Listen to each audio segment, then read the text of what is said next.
Hurra, hurra. Version 1.0.3 ist da. Und angeblich werden wir jetzt hier irgendwo einen Knopf finden, der sagt, dass ich die Bewegungsunschärfe ausstellen kann. Aha! Gone. Ich bin mir da noch nicht so sicher, aber wir werden das jetzt einfach mal herausfinden, ob das irgendwelche Dinge getan hat.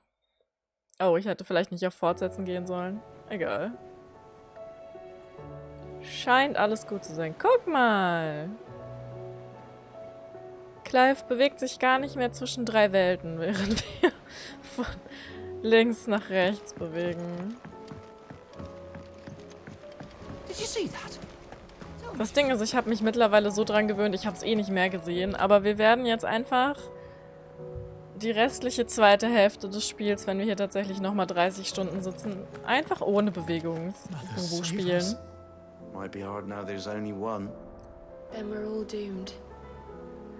Das freut auch die Bitrate. Mein Gott, hier ist ja eine Mega-Stimmung. Ich glaube, wir haben alles gemacht. Wir haben viel gesidequestet letztes Mal. Ich glaube, es wird Zeit, Mids Arsch zu retten. Und Byrons. Und Gavs. Ja, jedes Spiel hat eigentlich direkt aus der Verpackung so einen Knopf. Ich weiß nicht, warum Yoshi da fand, er braucht keinen. Also so einen Schieberegler. Aber jetzt haben wir einen. Und jetzt befreien wir die freien Städte von Kanva. Aus dem Zusammenschluss bescheidener Dörfer ist ein Bündnis starker Städte geworden, das heute den Großteil des dalmäkischen Handels kontrolliert. Let's go.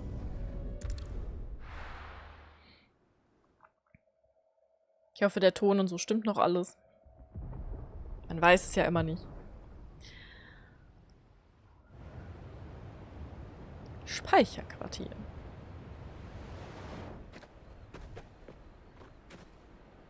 Sounds like thunder.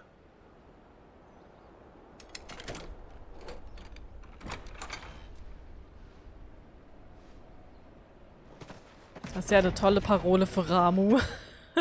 Da kommt man bestimmt nicht drauf. You're late. I was starting to think you'd stumbled off a cliff. I seem to recall that was you, Gav. Good to see you. Any trouble on the road?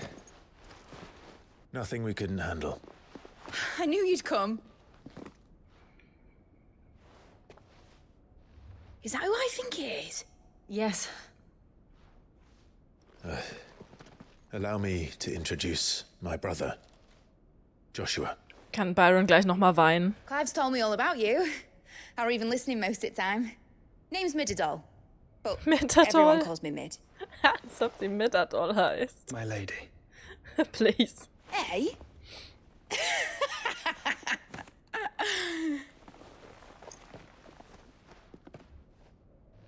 Midadol. RIP.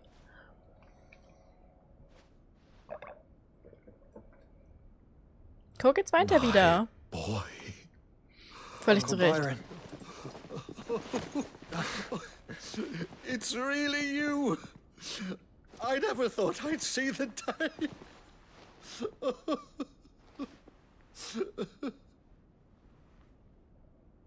Ich habe immer noch ein bisschen Angst, dass Onkelchen sterben muss, wenn Ultima hier gleich reinwalzt.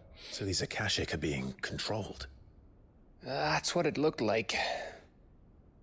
Empty eyes, eerie blue glow. No doubt they were turned, but silent as monks, every last one of them. Your man here speaks true, Clive. We saw more than a few in the city.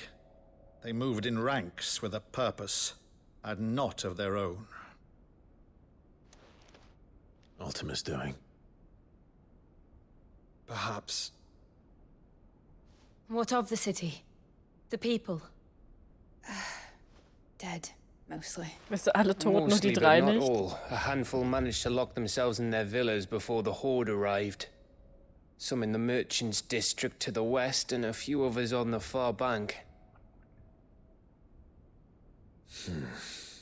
If the Akashic stumble across either hiding place, A few bolted doors won't hold them for long. We need to find them. And quickly. What do you propose? We split into 2 parties. Uh-oh. I will make for the merchants' district, while you look to those across the river. Mind keeping an eye on my brother? Not at all. We find the villa and try the servants' entrance. Understood. And what of us? Mid, is she fit to sail? The ship, the mithril engine could probably do with a few more tweaks. Then you better work fast. Even if we do reach the survivors in time, they'll never make it to the hideaway on foot. You leave that to me. See that Mid doesn't get herself into trouble, would you? Think I can manage that? I'll keep him safe. Looks like you stuck with me, Byron. That's Lord Rossfield, you little gutter snipe! Aber ist der Hideout nicht auf einem See? Shall we then? Ohne Floß? And you keep Clive safe. Be careful. Both of you.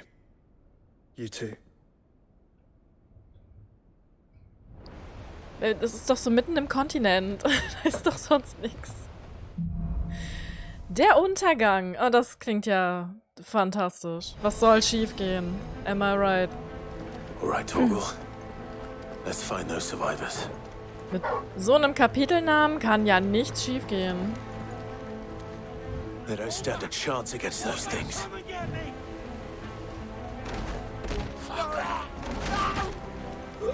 Schneller, Clive, schneller. Toll, die sind jetzt eh schon tot. Auch schon egal. They're wearing Waluda armor.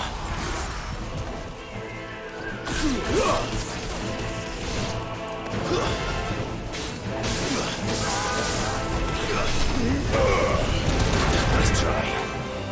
Woher kannst du denn sowas, mein Freund?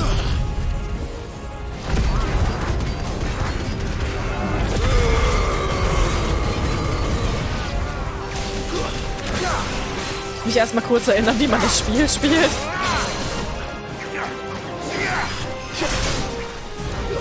Au!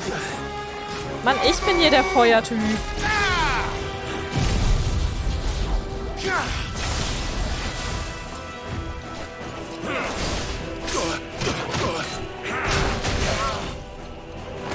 Okay.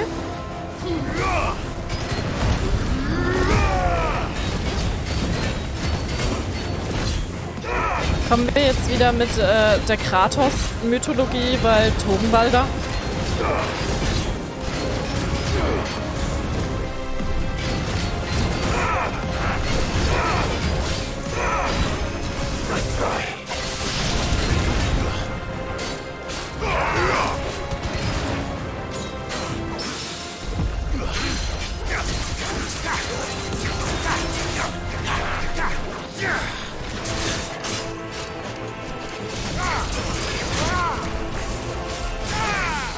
Heieiei, der ist schnell.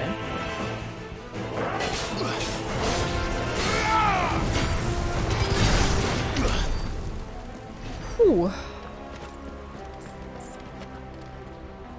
War da noch eine Kiste? Ich habe keine gesehen, aber man weiß ja nicht. Nö. Ach, Torgel. Alle tot, was sollen wir noch machen? Ja, weiß man nicht. Diese ganze Mythos-Nummer. Man weiß es ja nicht, ne? Was die da noch vorhaben. Ob wir gleich noch John Kratos begegnen. Auf jeden Fall ist hier so ziemlich die Kacke am Dampfen. Guten Tag. Sie hatten einen Kammerjäger bestellt.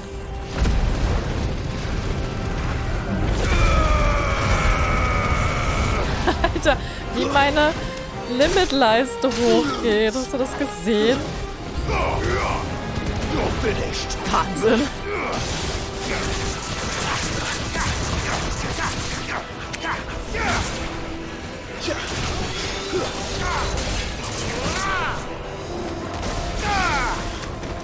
Immer mit ihrem scheiß Proteus, Mann.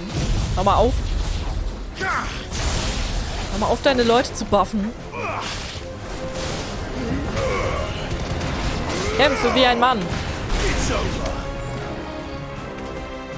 Hat der kleine Soken rastet auch schon wieder aus. Hörst du das? Huch, ach, du lebst noch.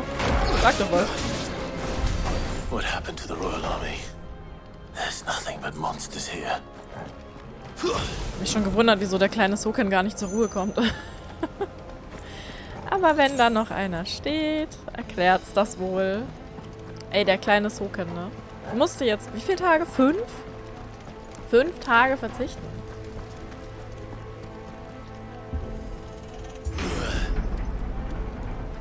Ist an so einer eigentlich echt spannenden Stelle ist das natürlich. Also, der lässt jetzt alles raus.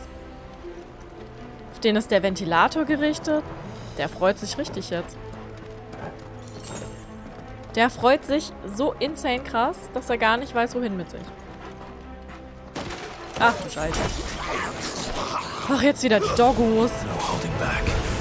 Aber auch hier wieder Valuta-Hunde. Barney macht keine halben Sachen, wie mir scheint.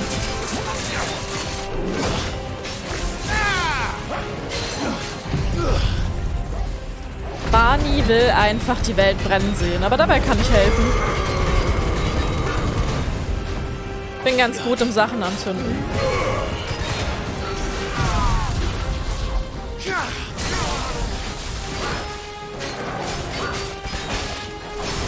Wahrscheinlich will mich deshalb auch Ultima haben. Ich kann die Welt brennen lassen.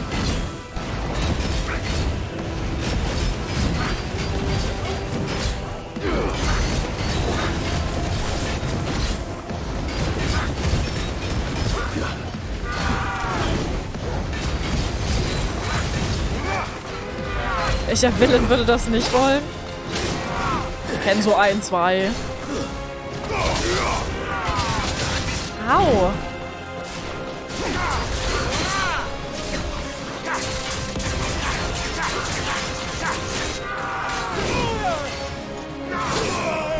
Ich bin doch kein Baseball. Okay, anscheinend doch. Au! Jetzt hör doch mal auf. Was bist du denn so aggressiv? Hat dir deine Mama keine Manieren beigebracht? Hören Sie mal. Torgel, rette mich. Aber es gibt schon so 1, 2 Villains, die wollten eigentlich nur die Liebe ihres Lebens wieder haben. Ist vielleicht bei Barnabas auch so. Mal gucken.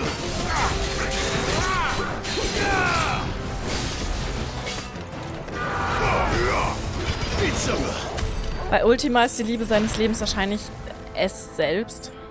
Ich glaube, Ultima hat kein Geschlecht. Ultima ist ein Gott. Ja, da kann ich leider nicht hin. Ich finde ja, diese Grigor, von der wir so viel hören, könnte ja auch mal, ne?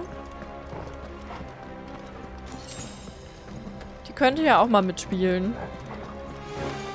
Aber vielleicht tut sie das schon längst und wir wissen es nur nicht. Das kann natürlich sein.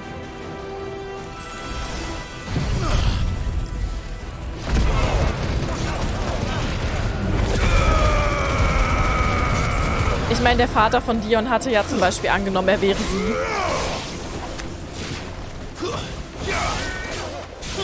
Also vielleicht hätten wir den lieber nicht umnieten sollen. Vielleicht ist es ein Versehen. Aber vielleicht eines, das uns teuer zu stehen kommen wird. Dion Göttermörder. Eigentlich ein schöner Titel, oder? Dion Godslayer. Ich glaube, wir sind da. Ich bin so schön. Ich bin so toll. Hoppala. Mann, ich wünschte, wir würden das auch sehen. Muss ich fairerweise zugeben.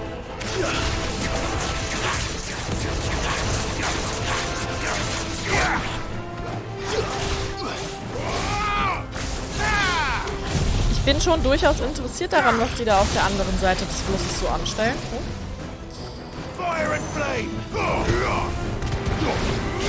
Aber vielleicht kriegen wir nachher noch eine Zusammenfassung.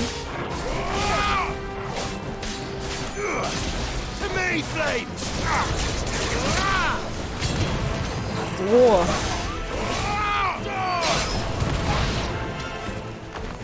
Es wundert mich aber... Huch! Wo bist du denn her?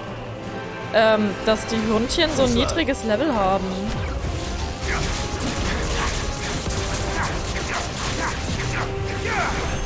Das ist wieder so ein portender Typ.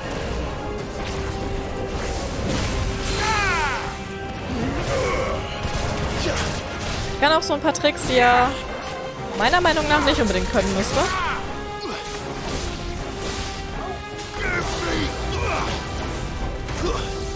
Hey, der klaut vor allen Dingen schon wieder meine Tricks. Kann das sein?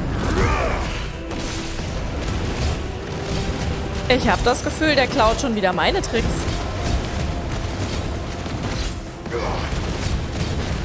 Weil das war doch eben mein Ramu-Trick. Aber der einzig wahre Sith hier bin ich.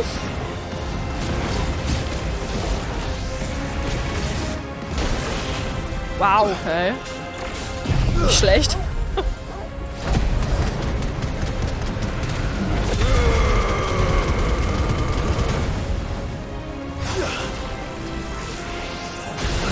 Eieiei. Pass doch mal auf, wo du damit hinzielst. Das geht sonst noch ins Auge. Und zwar in meins.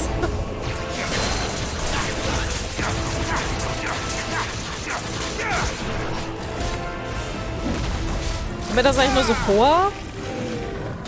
Oder werden die immer größer, die Typen? Diese Orc-Bros. Er ist schon ziemlich groß.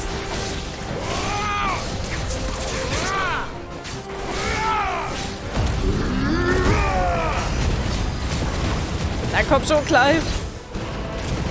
Schon. This is the Agora, where the city's leaders gather. Hui. There may still be survivors inside. Hast du dir den mal angeguckt? Die erinnern mich aber so ein bisschen an die wilden Stämme, weil der hat sich einfach so einen schicken Ast genommen, den ein bisschen angespitzt und dann Kristalle reingestopft. Tada, jetzt ist er ein mächtiger Zauberer. Vielleicht sollte Clive das auch mal ausprobieren.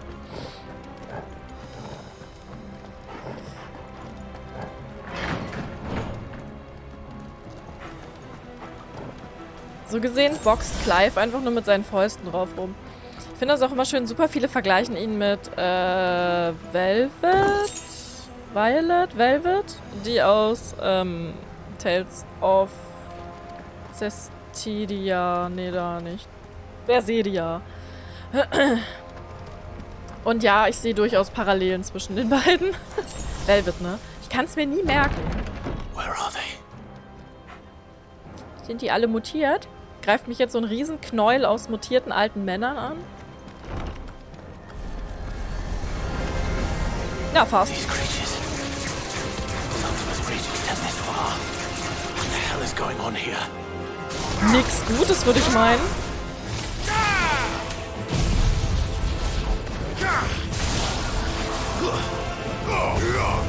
It's over. Weiß, vielleicht haben die hier auch noch einen Mutterkristall versteckt.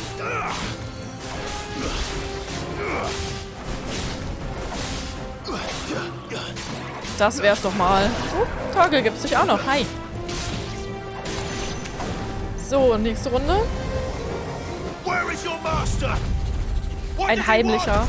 Ja, vielleicht sind die gar nicht kaputt gegangen, sondern die haben die nur versteckt. Es gab ja mal 8 Stück. So, lebt noch jemand? Nice. Die Playstation auch kurz so. Was? Habi!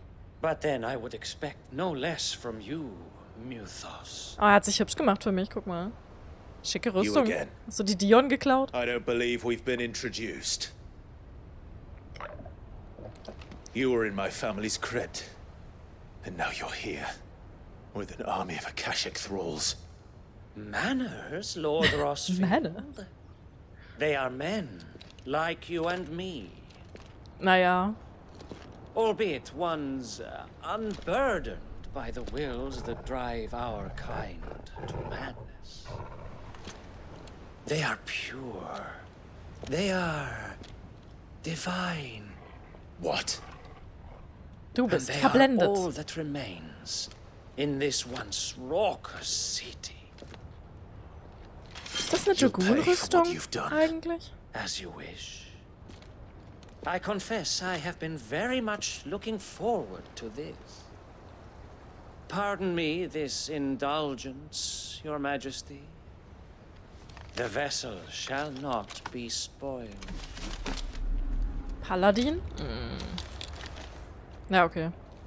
I am Sleipnir of Ach, was. Harbard, Ach was. and you will yield No, you're not. or not. As long as you don't hold back. Keine Sorge, habe ich nicht vor. Sleipnir also. Geil, er ist einfach sein Pferd. Er lässt sich literally von ihm reiten. Geil.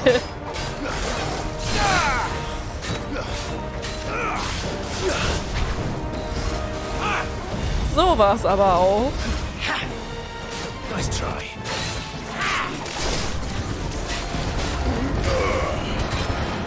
Das habe ich nicht kommen sehen. Würde ich jetzt gern sagen. Leider wusste ich das schon. Twitter hat's verraten. Deswegen ist er auch so schnell und so hübsch. Er ist einfach ein Pferdemann.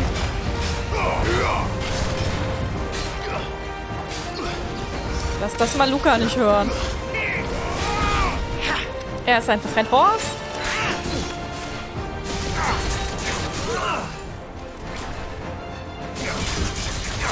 Horseboy. Das Traurige ist, ich glaube, sie spielt 16, ne? Kann mich aber irren. Los, Torkel, beißen. Trick. Torkel hat sein Fenrir rausgeholt. Geil. Ist aber auch unfair, wenn er ein Pferd ist, ist er ja auf zwei Beinen You will forgive me if my Nachteil. performance seems uninspired. It is just that I expected so much more from our chosen one. Perhaps this will kindle your flame? What now? A gift from my liege lord's armory. Ach so, Gungnir. na klar. Watch closely, Mythos.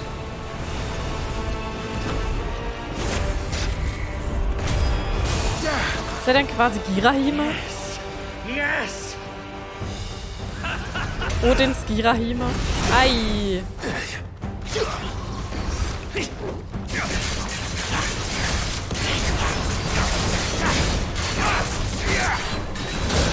Aua.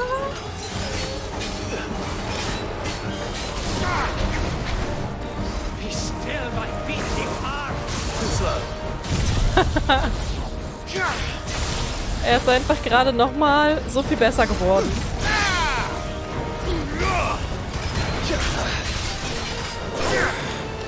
Er war basically schon der perfekte Charakter.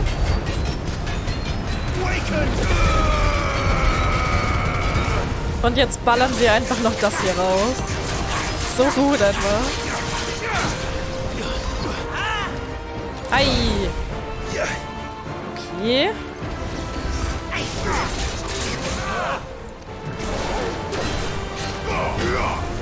Halte er ein.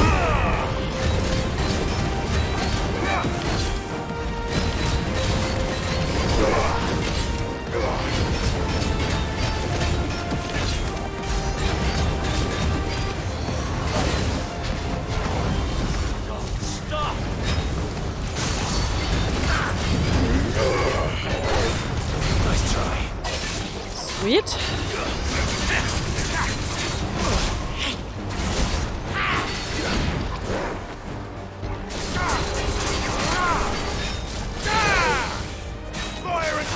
Puh. Aber wie gesagt, das ist eigentlich ein unfairer Kampf. Eigentlich? Oh Gott. würde er ja auf 4 Beinen kämpfen. I wouldn't. Ei. Okay. Torkel, geh da mal weg, lieber. Oh, shit. Nice try.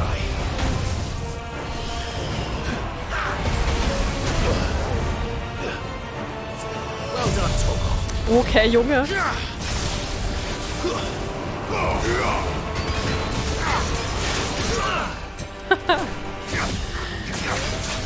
Er ist ein bisschen zu wild. Den Kreisen. Sepp, hi! Na? Sorry, ich muss gerade ein Pferd verhauen. Weil man es nicht sieht.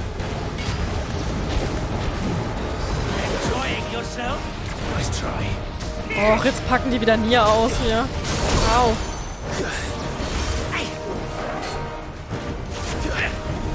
Slow. Er wäre auch gerne ein Dark Souls Boss geworden, habe ich so das Gefühl.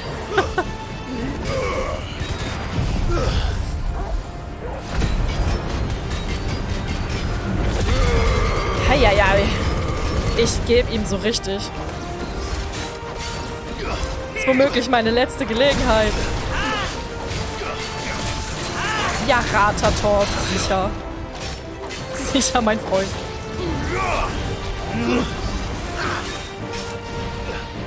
Nice try. Uiuiui. Happy. Du kleiner... Aua, Wilder.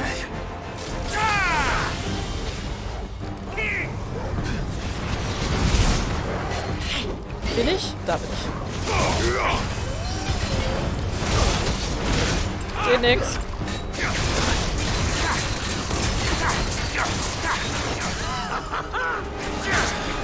So, Fräulein.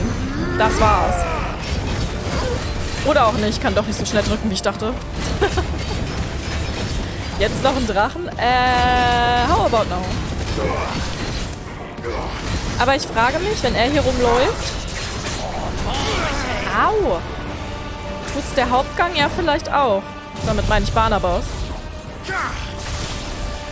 Getroffen? Ich glaube, das heißt nein. Au, au, au, au, au, au, au, au, au. Junge.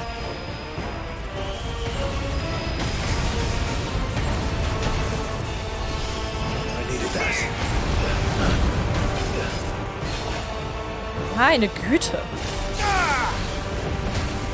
Du bist aber ein wildes Ding.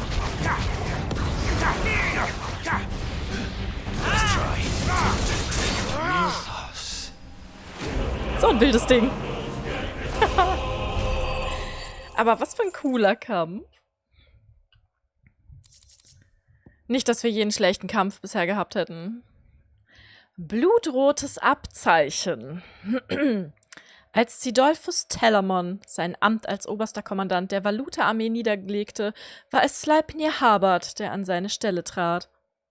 Das Hubby ist nur sein Nachname, das erklärt einiges. Fast ein Jahrzehnt lang soll er seinem König gedient haben, doch Aufzeichnungen über ein Geschlecht mit dem Namen Harbard findet sich kurioserweise nicht. Weder im ehemaligen Königreich Weldermark noch in den verlassenen Ländereien im Süden Ashra soll es eine solche Adelsfamilie je gegeben haben. Woher stammte er also wirklich? Er ist ein Voidsent. Oh mein Gott. Hubby, komm zu mir. Hubby, I'm sorry. My liege. I love you, I'm sorry.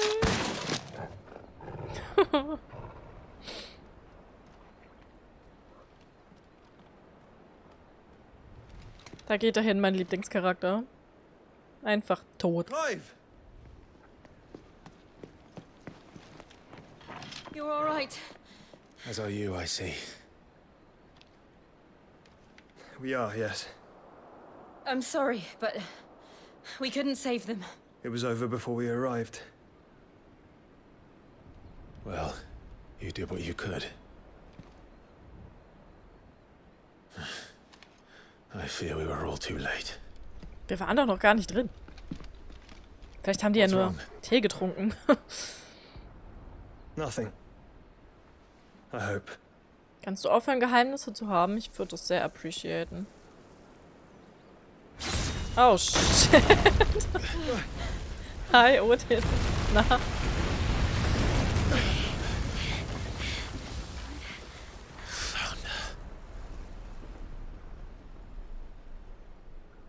Er war richtig enttäuscht, dass wir nicht reingekommen sind. Mythos. Ja, sorry. Ich wollte. It's the king. Indeed.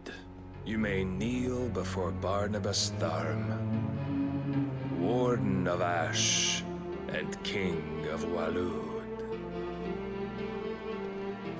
Er sieht halt aus wie ein eingedellerter Clive. Seht ihr das auch? Jetzt hätte man sein Gesicht so zusammengeknautscht.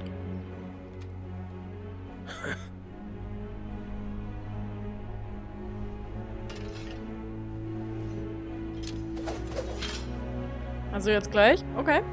Gut. Dann gegen Odin. Ich dachte, das dauert noch, aber okay.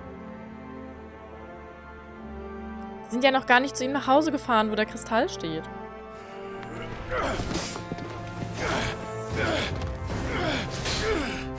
Aber ich glaube, er muss erstmal angeben, wie cool er ist.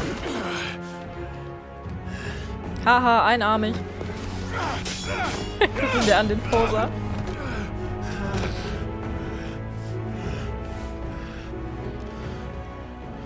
Wild and impetuous. I expected more of the boy who bested my Lord Commander. Yet I see why my master covets you so. The power within you, Mythos. The potential.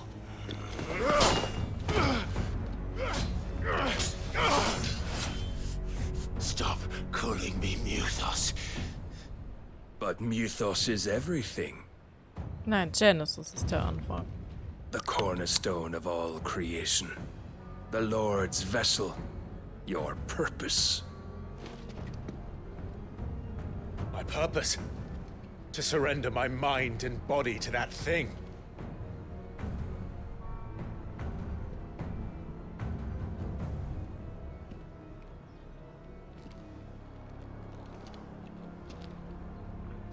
No, Your Majesty. My purpose is my own. I made a promise to my friends, to my people. And nothing is going to stand in my way. You would allow this delusion of free will to bar your path to greatness? Truly, your volition is a cancer. One that must be excised. Der Sokan fängt schon wieder an.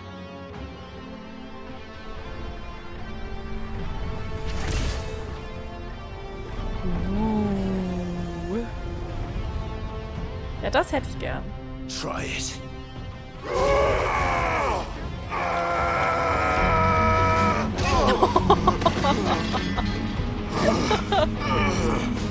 Oh. Men. Ohne Treten.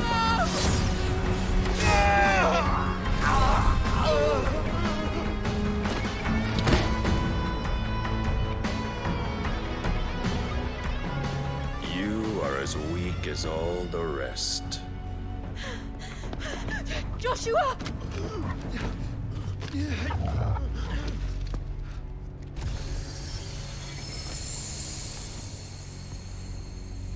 Jetzt ist sie sauer.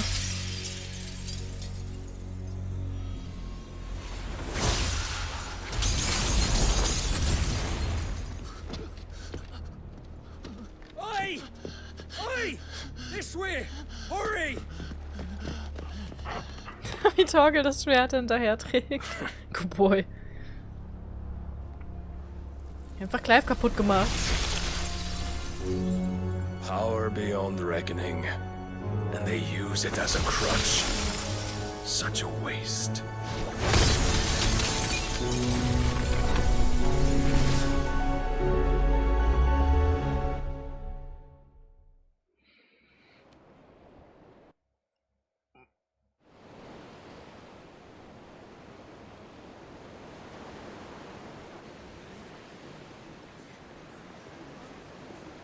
Da sind ja doch noch Menschen. Ich dachte, die sind alle tot. Oh, die Metallwerke. Galont-Metallwerke. Will he be all right? Zufällig. The phoenix can mend flesh, but the spirit must recover on its own. I'm afraid the rest is up to him. This place is remarkable. Outfitting it must have been no small feat. But why go to such trouble? That beauty's belly's filled with wonders the world ain't ready for. If the guilds caught wind of what we were up to, they'd all want a piece. All right? And how is he? Ich will lieber wissen, wie es Jill geht. Do not blame yourself. He was barely breathing when you brought him here. We would have lost him if it were not for you. No. Barnabas may have severed nigh every sinew in my brother's body. But he made certain the wounds were not fatal. Nigh every sinew? Allow me, your lordship. Don't know what I was thinking, putting you to the trouble like that. 'Tis no trouble carrying comestibles to my ailing nephew. I know, but you've already done so much for us. Pouring your gale into the hideaway and now the ship. I don't want to take the piss. You risked your life. And for what? Some girl you hardly know. Why'd you do it? You got mad or something? I wouldn't go that far. Clive! You're awake, my boy. Oh. All I want to do is help. And the world won't save itself. It was Sid. Your father, who taught me that. Sounds like him. Don't you dare do that again. What of the Royalists? Fucked off, the lot of them, along with the galleon. With the king on board, no doubt. The Iron Hair wouldn't sail without him.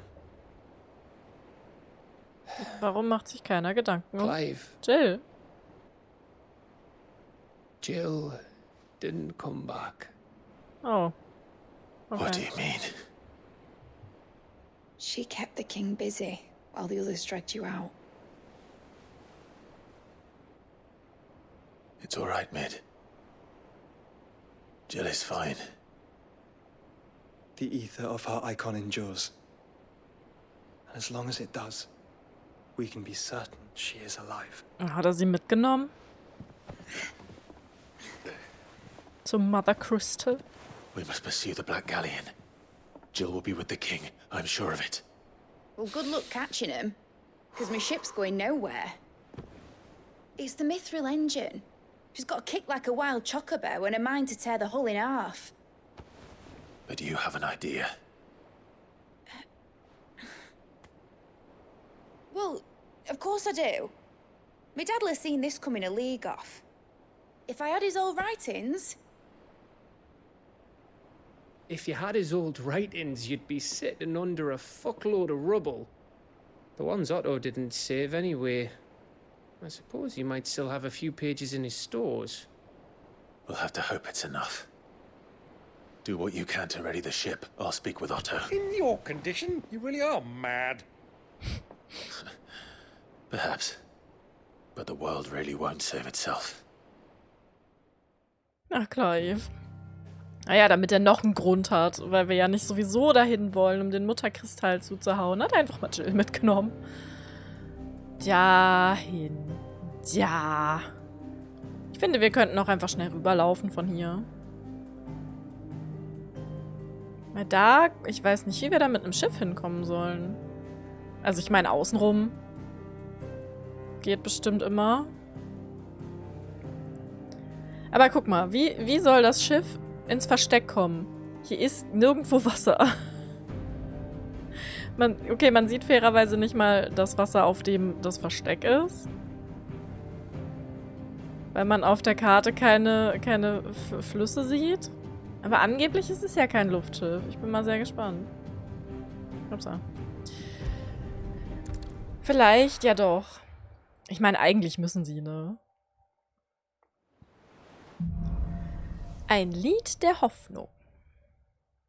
Und Sidequests. Right. Nein? Gav said that Otto might know something. Okay. Cole said it was an army. Ja, okay, das ist ein Punkt mit How ne? are we supposed to do our duty? So, es gibt neue Hand. Lass mal sehen.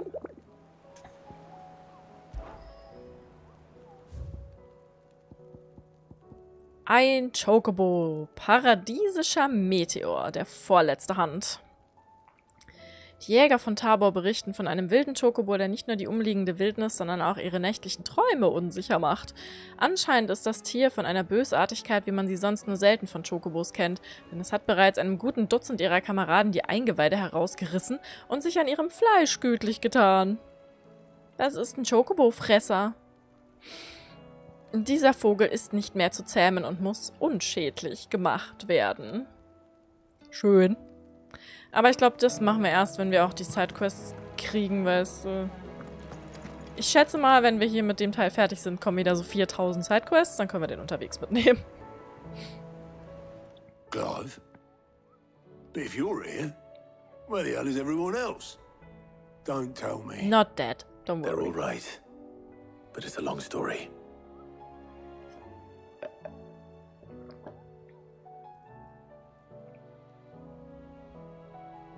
You lot don't do things by halves, do you? Well, at least everyone's still breathing. Now, as for these writings, I'm sorry to say, Clive, but if you had those, you'd be... sitting under a pile of rubble, I know. But we were able to save a few bits and pieces from the ruins, most of which ended up being used to build this place. The more personal items would go to the next of kin. In the case of Sid's things, that would have been mid. Then I'll check the workshop. Wäre das nicht schlauer gewesen, wenn sie da selber gesucht hätte? Ich meine, sie weiß doch, wonach sie sucht und ich nicht.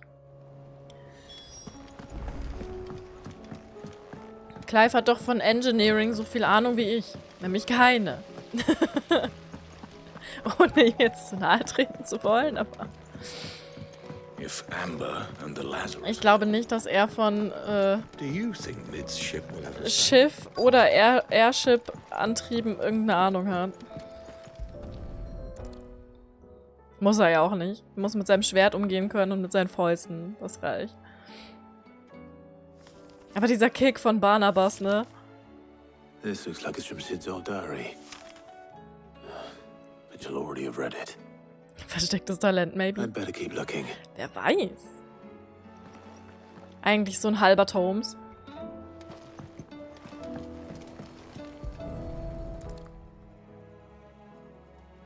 What do we have here? Oh. Sid's pipes.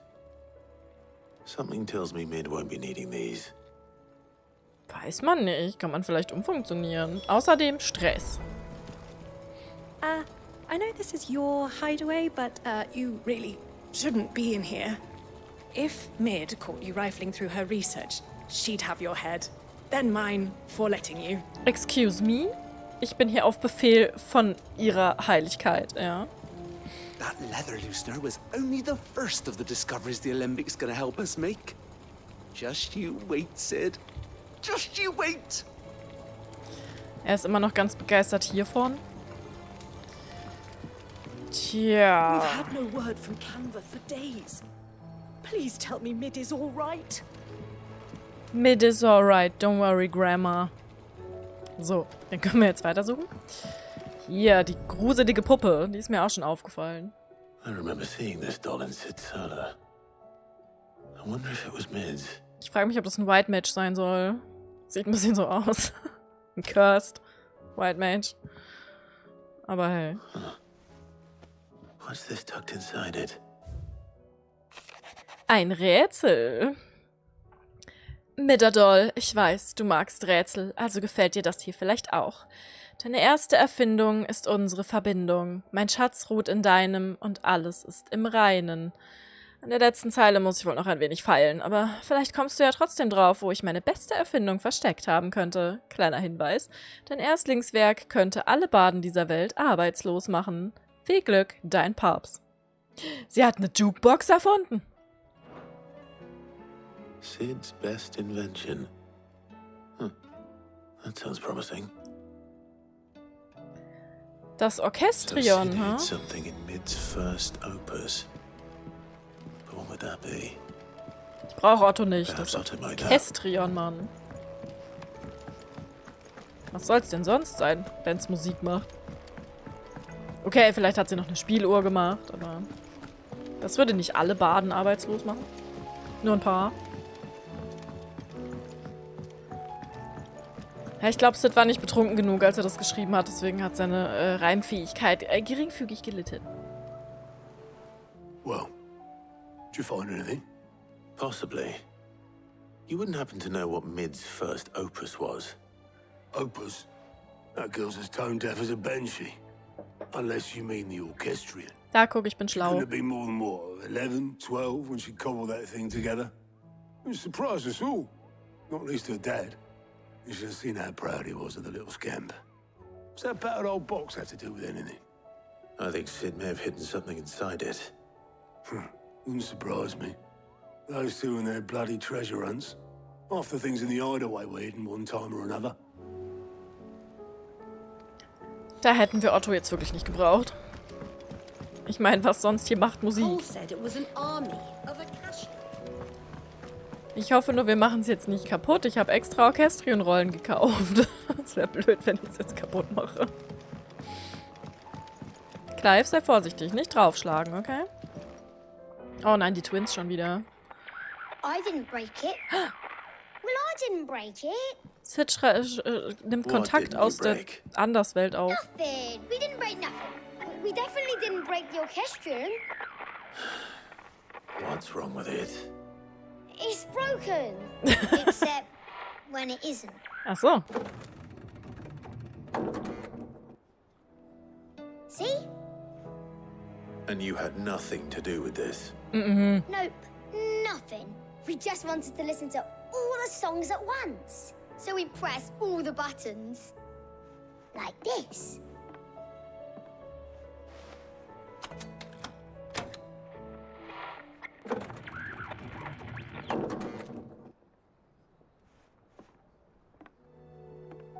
See? Kinder. All too well. All right, out of the way. So, und jetzt darf Clive nochmal alle Knöpfe drücken. Also, wenn er jetzt Taichi wäre... Warum hat sie einen Wetterhahn oben drauf gemacht? Wenn er jetzt Taichi wäre, würde das Ding jetzt einen Klaps bekommen. Mit der Handkante.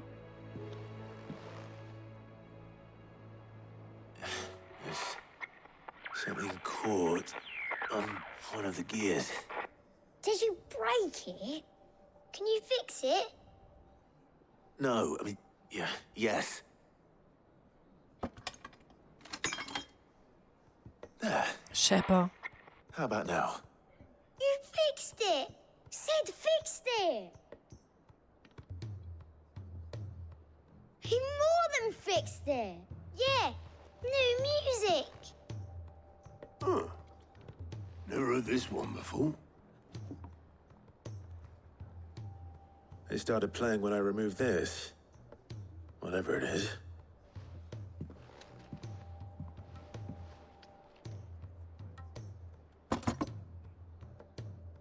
Oha.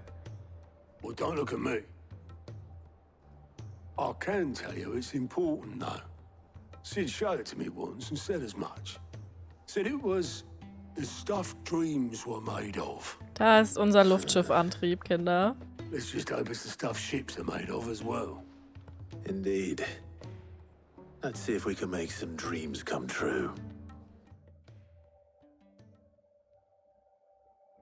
Ich finde es auch schön, wie Dion da jetzt seit Stunden Tagen, Wochen, Monaten halbtot in unserem Krankenflügel liegt und sich keiner für ihn interessiert. Naja, andere Dinge sind wichtiger, schätze ich.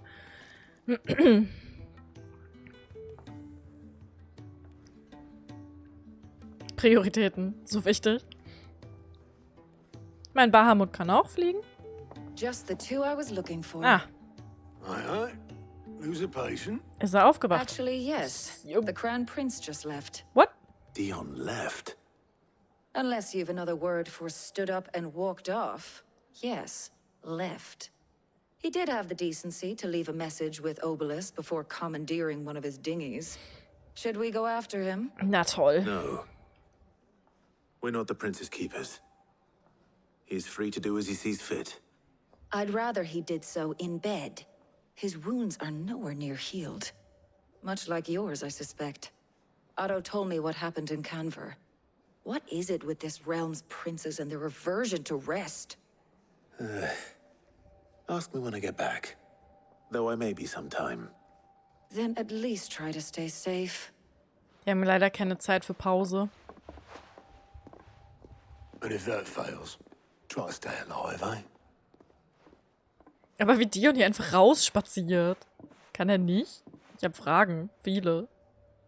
Every moment I waste here, the further the flagship sails.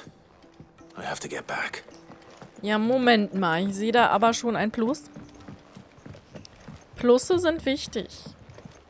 So lange kann Mit jetzt auch noch auf ihren Zauberantrieb warten, bevor es dann Super Mario Bros. Wonders wird. Ist ja einfach rausgelatscht. Das Ding ist, wo soll er hingehen? Sein Reich liegt in Trümmern. Also theoretisch ist er jetzt der Kaiser von Sambrek. So mehr oder weniger. Das, was davon noch übrig ist. Aber er kann ja eigentlich nur zu Barnabas wollen. Ist nicht so gut. Alright, Clive. Blackthorn told me you helped him out again. Naja, oder zu seinem Freund. Half of that. Speaking of which, I'm actually a bit, Worried about him. And you want my advice? afraid so. It's a bit of a funny one, this, but I saved this posh knob while I was out on a mission, and he gave me this flashy ring to say thank you. He's a Byron. So, obviously, I show it to Blackthorn, thinking he'll be impressed, only for him to go white as a sheet and quiet as a curl instead. Try as I might, I can't for the life of me work out what could have got him upset like that. And seeing as how Blackthorn opens up when you're around, Ja, ich mach schon. I thought maybe I'd speak to him again. Well, I suppose there's no point leaving him to stew. Cheers, Clive. Weißt du, ich I'll be bin sure to gerade pay him a gestorben, visit as soon as I fast. have a moment. All right, I'll meet you by the forge then. You come along when you're ready. Ich bin gerade fast gestorben, aber lass uns mal schnell Schledons dritte Depression heilen. Das hat natürlich Vorrang. Das verstehe ich schon. Rude.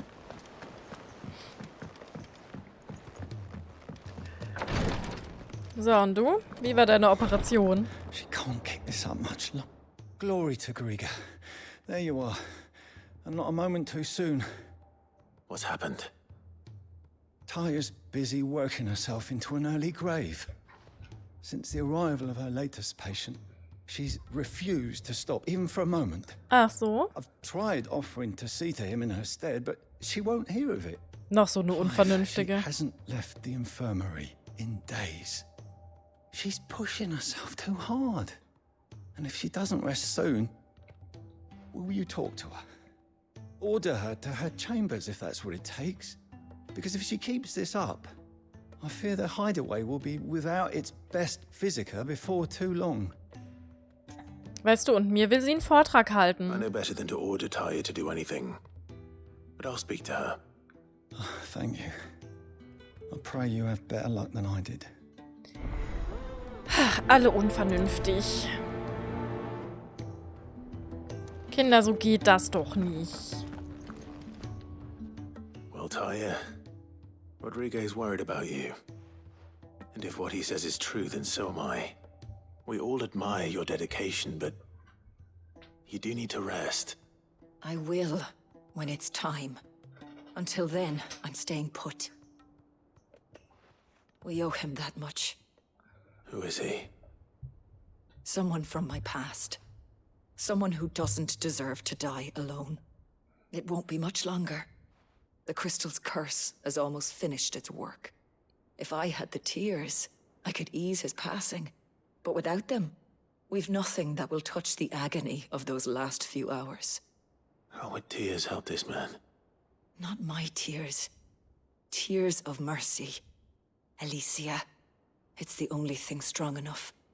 You wouldn't, Tyre. Surely. There must be something we can do for him. Sometimes an easy death is the greatest kindness we can offer. You do well to remember that, Rodrigue. I will. We have all the ingredients we need for Alicia Balwam. It needs to be fresh, though, so we rarely have much to hand. I can make the draft if you can bring me what we're missing. Ja, dann sag doch. Just tell me what you need. There is a species of venom-weeping spider that lives in the forests of Norvent, near Lorbert's Pass. Cool.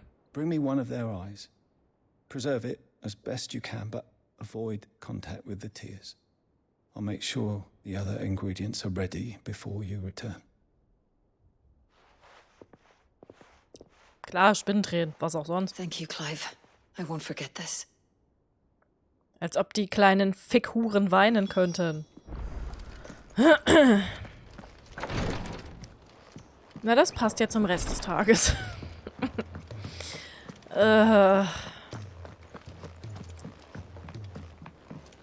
Cole said it was an army of Akashi.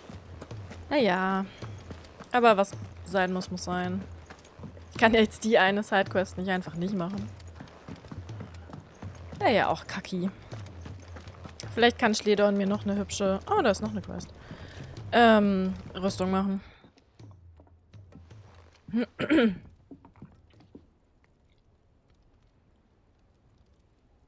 Bloody hell, Clive. Not this again. And stop being depressed. Ain't you got better things to do with your time? That remains to be seen. August tells me he showed you a ring, and that the sight of it clearly upset you. Would you mind telling us why? Come on, mate. Bottling it up ain't gonna help no one. If it weren't the ring, and it was something I said, then I'm sorry. It was the ring, right? It brought back some unhappy memories, that's all. Memories better left forgotten. Memories of what? There are things we'd all rather leave behind, Blackthorn. But sometimes it helps to talk about them. And sometimes it doesn't. Is that so hard to understand? Don't be like that. Fine. If it'll get you off my back. That ring you flashed was the work of Zoltan. We apprenticed together, back in the day. You've never mentioned him before. Why would I? Ain't seen him in decades, and the last time I did, we almost came to blows. The ring brought it all back. I could tell it was one of his the moment I saw it. Bastard's improved, though. More than I thought possible. That thing's a work of art. So it was a nice ring. Worth a few gil, maybe. What's it matter to you? It matters because engraving metal's a nightmare, and I've got no bloody idea how he managed it. The fact is, I couldn't make anything even half that detailed. Den musst du ja auch nicht. So what? You're an armorer, not a jeweler. Willst du Clives Namen in sein Schwert master ritzen? craftsman. I'm not stealing a living at some backwater village forge. My armor keeps you lot safe, and my swords keep you dangerous. As far as I'm concerned, every swing of my hammer's another blow struck in the name of our cause. So I put my heart and soul into my work. Because the curse breakers deserve better than second best. And I refuse to be shown up by the likes of Sultan. Falls das mal Very verliert. well. Why don't we go and pay him a visit? Sid, Clive, Learn his Wyvern, secret. Mythos, No, he'd be too happy to see Rosefield. me. Then just this once. Make peace with being second best. Swallow your pride and focus all your energies on the task at hand. Keeping the curse breakers armed and armored. Provided you can do that, you'll hear no complaints from me. But if you can't, and it's going to distract you, we need to do something about it. What'd you say, Blackthorn? You know he's right. And it's not like you'll be going alone. All right. Magic. So, where do you reckon old what's-his-name is then? Zoltan, was it? In Dravost, my old village. He won't have left. He's the chief. Woher weiß er das Dravost, denn? eh? That rings a bell. Not far from Tabor, right? Just north of the fields of Carava. Got that, Clive? Meet us at Dravost as soon as you can, yeah? And I'll make sure Blackthorn don't get cold feet. Good luck with that. I'll see you there. Ach, Schledorn. Du wandelnde Depressionskugel. Und das ist der Garten, ne? Garten, Garten, Garten, Garten. Das Gefühl, das wird hier auch irgendwie grüner. Bilde ich mir das ein?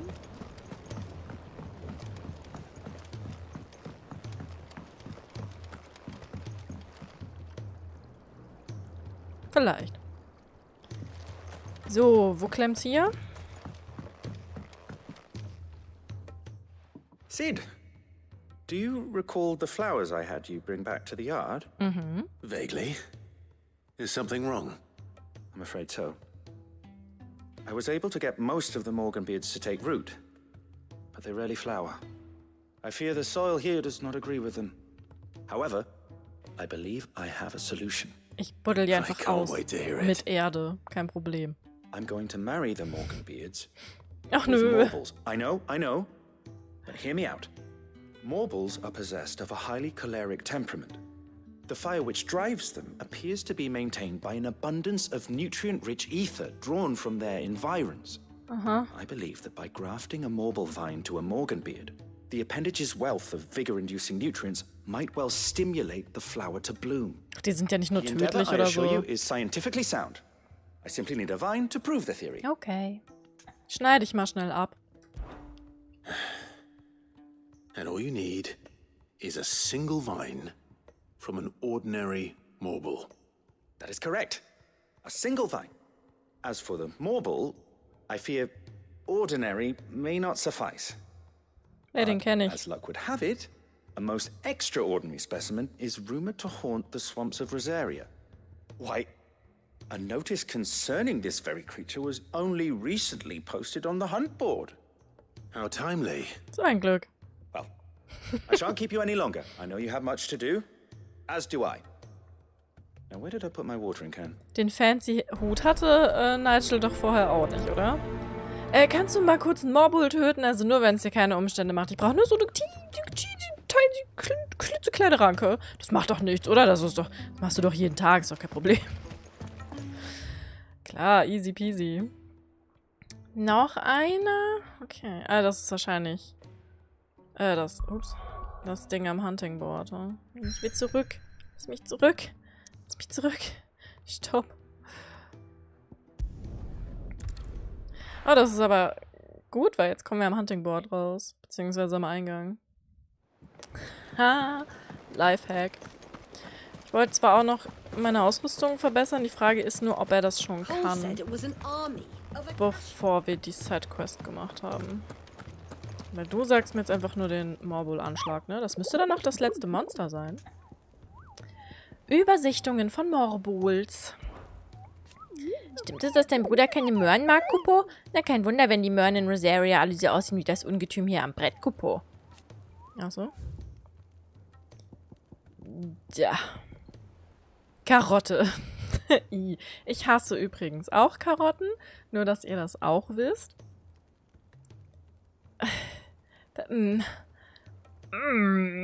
Das murmelnde Moor. Okay. Karotten sind eklig. Lass sie uns ausrotten. Sollte dir jemals eine rote Karotte begegnen, die im Drillingsschilf aus dem Boden ragt, dann versuche auf keinen Fall, sie herauszuziehen.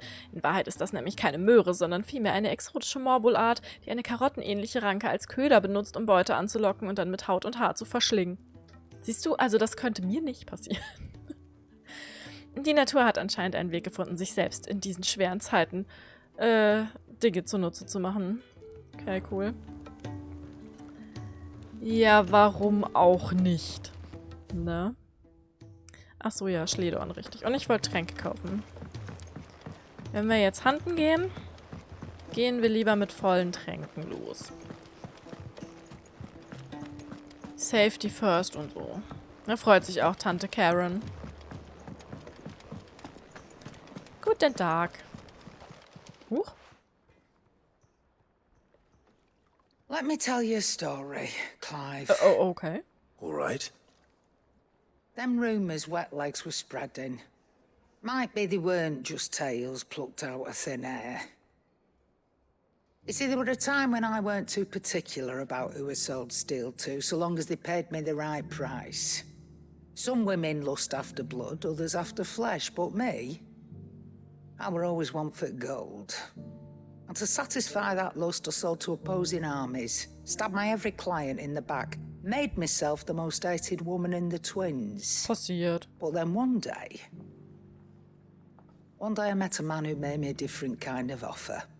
Said he'd give me access to a realm-wide community of like-minded individuals in constant need of steel and sundries. On the condition I sold to him and his alone. Heißt der Sid? Was that the first time you met Sid? Aye. And I fell right into his damn trap. He was true to his word, so I ended up being true to mine. And I soon started making the best profits I've seen since taking up the trade. And all without aiding or abetting any outlaws. Except Sid himself, that is. Told me about his plan to topple the mother crystals, you know. Said that with them gone, the realm would want for all manner of things. An opportunity for the likes of me to mint gil. Why, I reckon an enterprising individual could find herself the richest dam in the twins. And that's when he had me. I emptied my stores that day and moved into the Hardaway proper. And the rest, as they say, is ancient bloody history. A dozen years on, and I'm still not the richest dam. Not for lack of trying, mind. But I can say that I have never been happier. No. You've all shown me there are some things more precious than gil. That there are. So don't you go messing it all up. Or you'll have me to answer to. Das kam jetzt unerwartet, aber das war schön.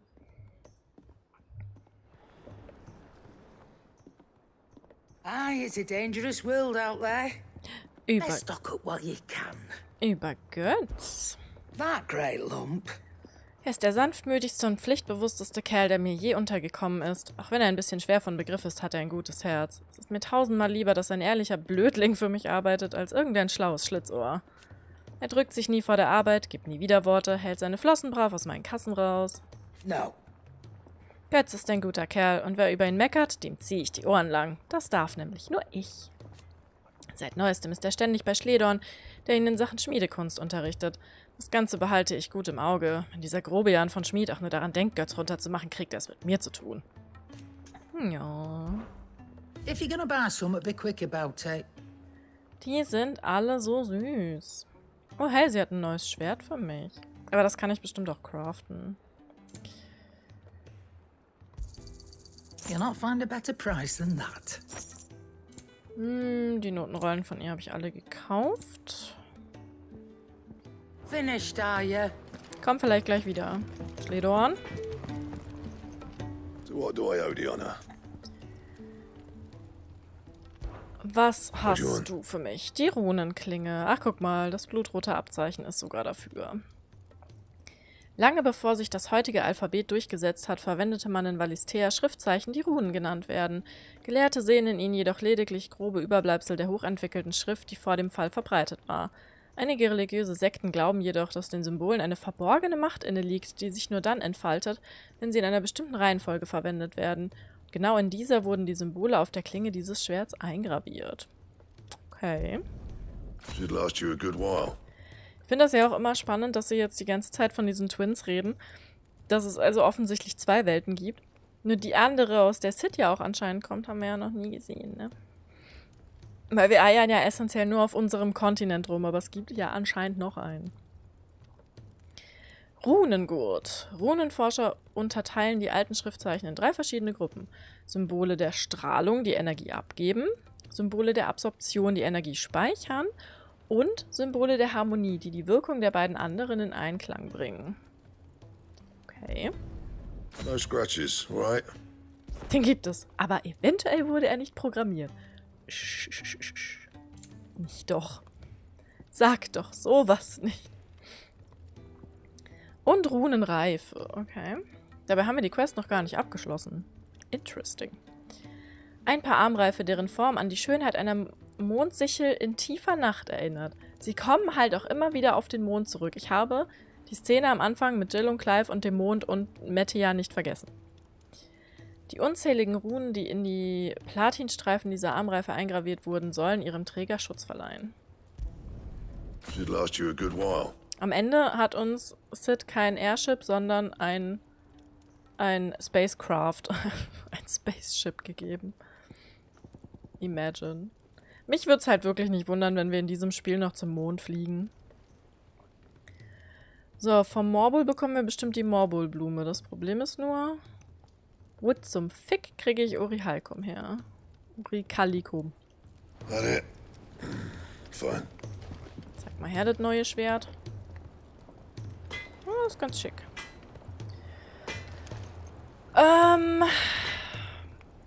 Dann erledigen wir erstmal... Ach, guck mal, Schattenmilben. Ja, dann wird's gar nicht so schlimm. Dann wird's gar nicht so schlimm.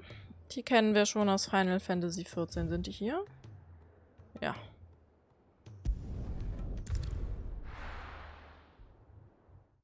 Dann kriegen wir das irgendwie hin. Also ich kann nicht versprechen, dass ich es nicht kaputt mache, aber... So, lass mal gucken. Da. Weißt du, ich, ganz ehrlich, bevor ich mich in Kielbrück wieder verlaufe, lass es uns lieber so machen. Es ist ein kleiner Umweg, aber ganz ehrlich, ich komme mit Kielbrück nicht zurecht. Ich check Lost Wing einfach nicht.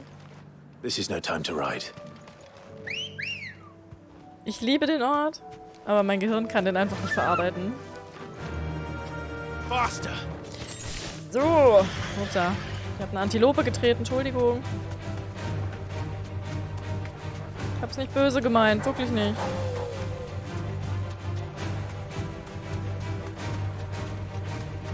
Es tut mir doch leid. Hey, Bomber, waren die immer schon hier? Die feiern da voll die Party. Seit wann wohnen denn hier Bomber im Wald? Das ist doch scheiße. Die zünden den doch an. Das kann doch nicht gut sein.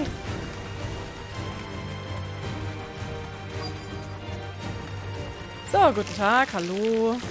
Rodrigo could have mentioned Hey. his spiders would be the size of curls. Ihr seht ja doch so aus wie sonst.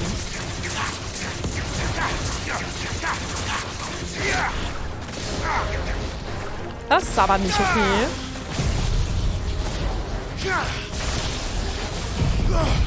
So, ich fange schon mal an mit Waldbrand, ne? Ihr habt's gesehen, es waren die Bomber, es war nicht ich. Clive would never. Los, Torgel, hol sie dir. Mach's halt selber.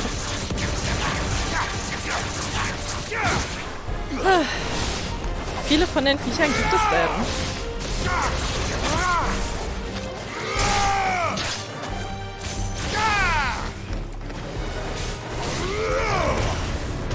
Ei.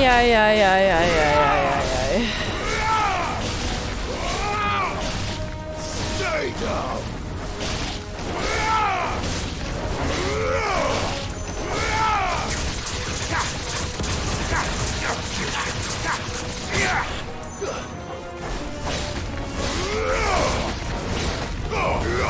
Burn in fucking hell, bitch. I swear.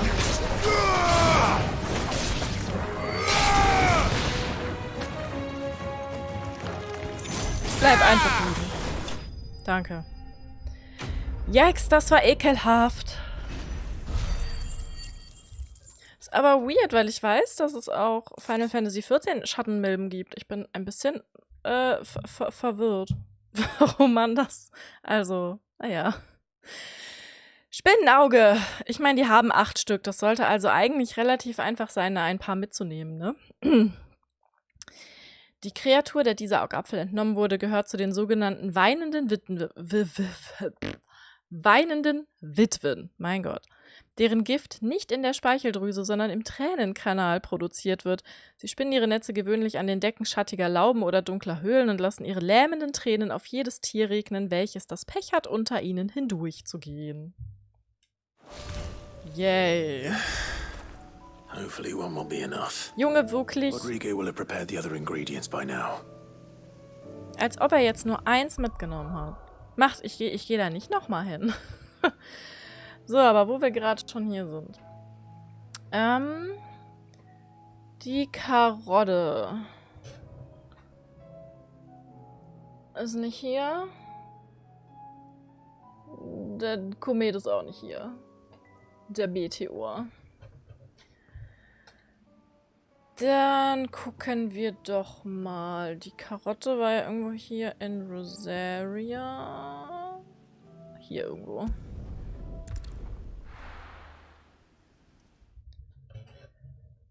Hauen wir erstmal ein paar Monstern aufs Maul. So, nämlich genau da.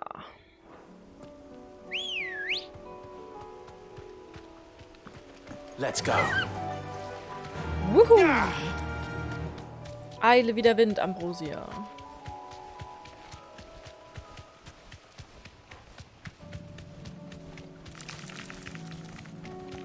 Die immer so schnattern, ne? So, hier rein müsste stimmen. Das sieht doch ein bisschen aus, als könnte hier ein Morbol wohnen, oder? Be safe. Ja, stell dir vor, sie würden honken. Okay. Ich sehe da jetzt Pilze und keine Karotte, aber let's go. Wenn ihr die Karotte gefunden habt, sagt Bescheid, ne?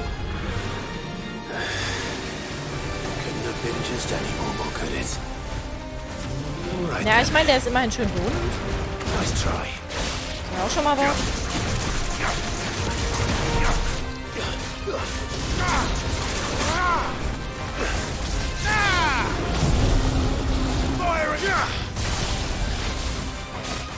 Oh, jetzt ist sie sauer geworden. Kleine Mopsmöhre. Eieiei.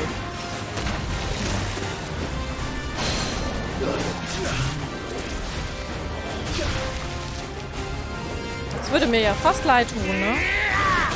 Aber halt nur fast. Erstmal anzünden.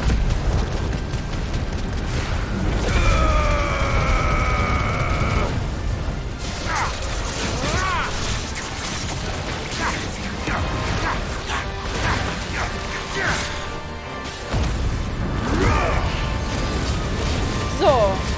Das Problem ist, Morbole brennen nicht so gut.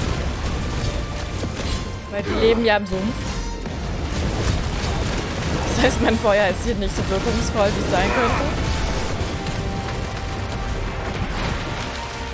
Es ist ein bisschen schade. Uiuiui. Ganz langsam, meine Schöne. Mein Schöner. Welches Geschlecht haben Morbole? Ich meine, es ist eine Pflanze. Das ist wahrscheinlich keins.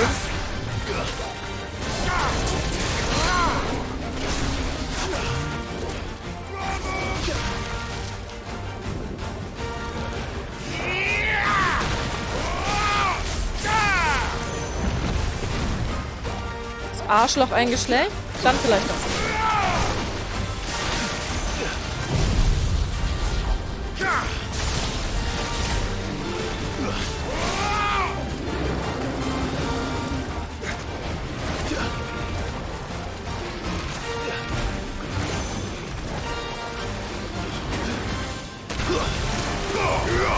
Die Attacke ist so dämlich. Weil die kannst du so easy dodgen. Eigentlich.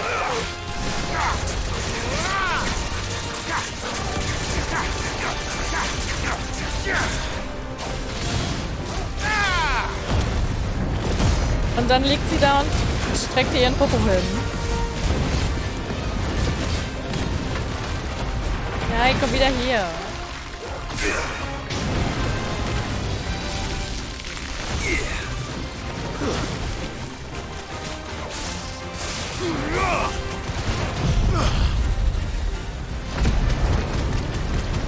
Und zappelt. Ja, ist wie so hingefallen. sieht halt aus, als würde sie so stolpern und dann hinfallen. Ih. Au. Ja, okay, entschuldige. Ich habe nichts gesagt. Du bist toll. Du bist die wunderschönste Karotte auf der Welt. Bitte beruhigen Sie sich. Ich hab's nicht so gemeint. Tut mir leid, wenn ich deine Gefühle verletzt habe. Bestimmt eine sie. Ich meine, sie trägt auch so Blumen. Bestimmt ein Morbol-Mädchen.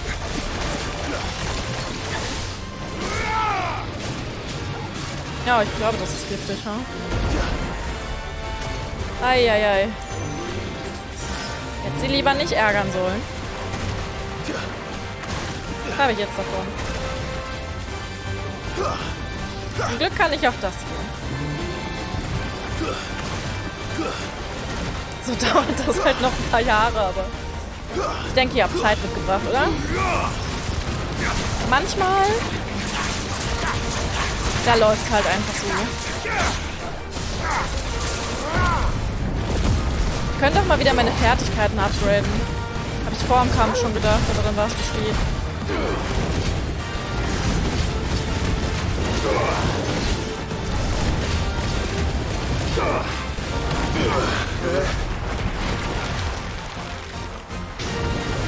Ist ja aber ganz schön agil, ne? Also für den Umfang.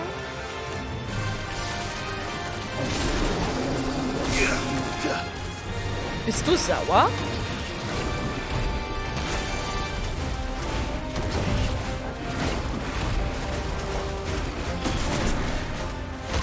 Guck mal, die will eigentlich nur eine Umarmung. Ist nur missverstanden. Oder?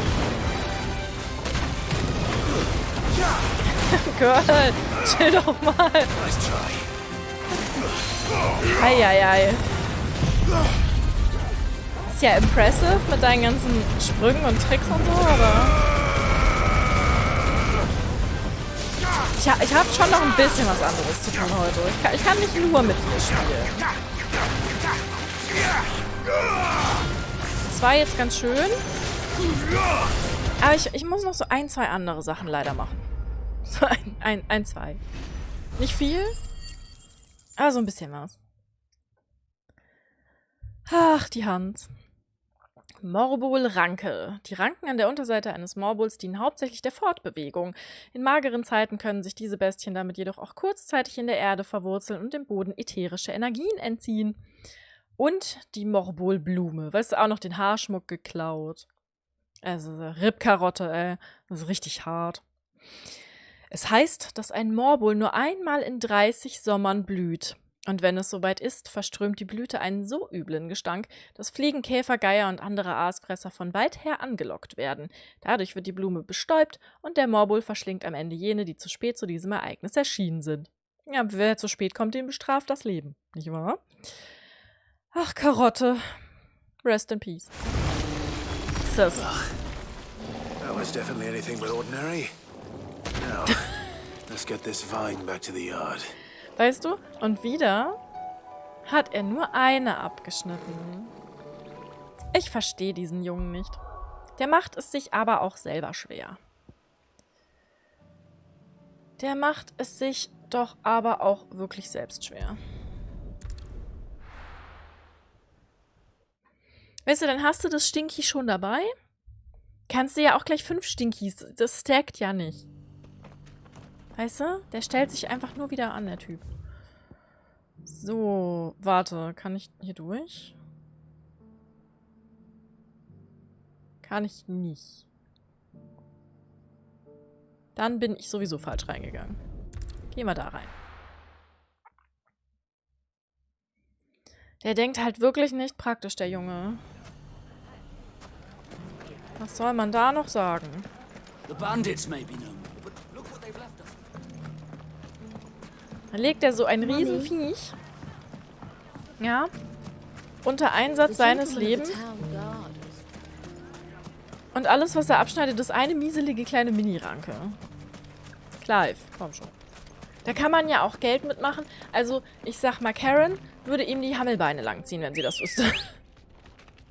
dass der Typ losrennt und dann immer nur so 0,2%. Weißt du, es wäre, als würdest du so einen Typen erledigen und dann nur so den kleinen Fingernagel rausreißen.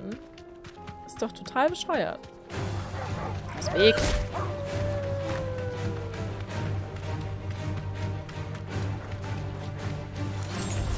Ich wette, Sid hätte den komplett ausgenommen. Also der Alte. Der Einzige, der wahre Sid. Der hätte nicht nur so eine Ranke rausgeschnitten. Der hätte das ganze verdammte Vieh nach Hause geschleift und gesagt, hier Karen, weide es aus. Nimm alle Teile, die du brauchen kannst und verkauf sie. Mach uns reich.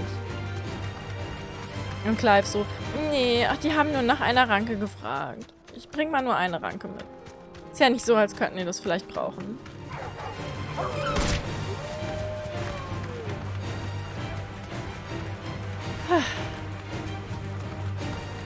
Der Banditen.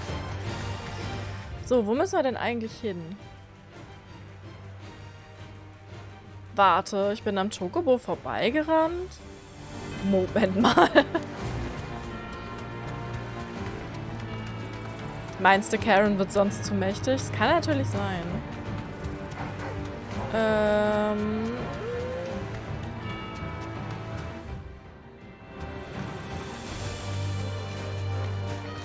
Ist hier lang? Naja, da steht er doch. Nein, nein, warte, stopp, halt, Moment. Sekunde, du kleiner Papageienbo. Paradiesischer Meteor. Moment, Moment, meine Fertigkeiten.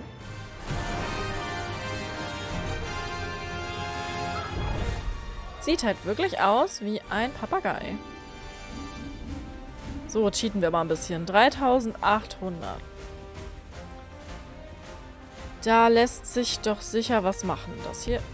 Ach man, sie haben dran gedacht. Scheiße. Na gut. That's like no chocobo I've ever seen. Something tells me it won't be easily broken. Wow, au. Fine hound.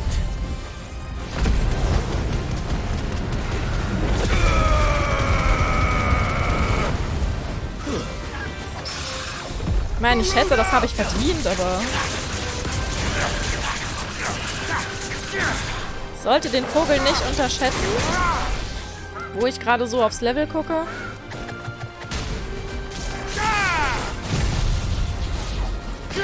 Kann der mir eventuell doch gefährlich werden.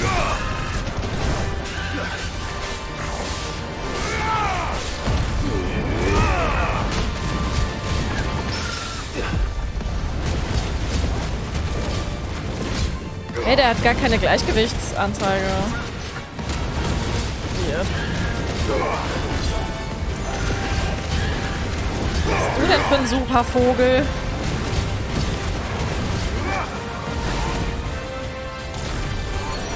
Nein, nicht Schokometeor. Bist du bekloppt? Hör mal auf. Bist du Sephiroth oder was?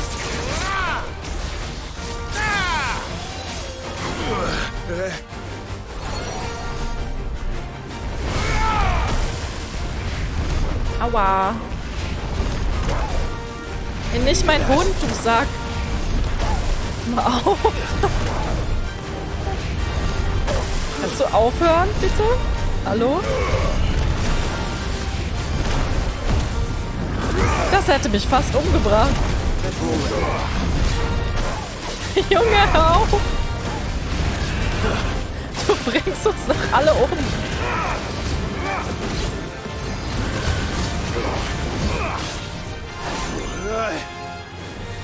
Die sagen, ich wäre Terrorist.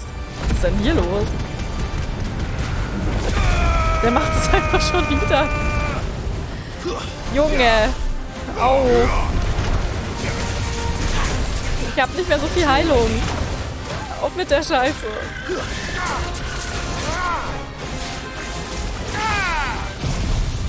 That's better. Was war denn mit dem los?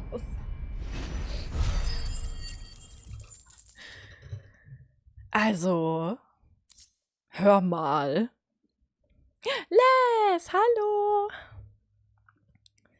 So ein Schlingel. Der wollte einfach die ganze Welt vernichten. Der würde sich gut mit Barnabas verstehen, glaube ich. Meteorfeder. Da vielfarbige Chocobos selten sind, naja, könnte man dasselbe von ihren Federn denken. Allerdings findet man sie auf fast jedem Markt von Dalimil bis Nordstedt. Doch entgegen der Behauptungen der Händler, die sie feil bieten, handelt es sich bei der angebotenen Ware meist um die Federn von Rotkehlchen oder sogar von gewöhnlichen Zwerg-Chocobos. Okay. Sweet. Poor beast. There was nothing I could do. Ja, also bei dem Meteorregen musste dem jemand Einhalt gebieten. Es tut mir leid, es sagen zu müssen, aber wir haben der Menschheit einen Dienst erwiesen.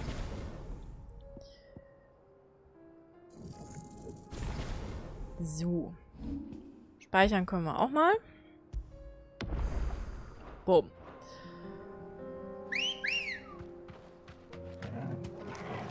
Come on. Und jetzt? Ich denke, das ist dann die Schledorn-Quest, ne? Der Marker.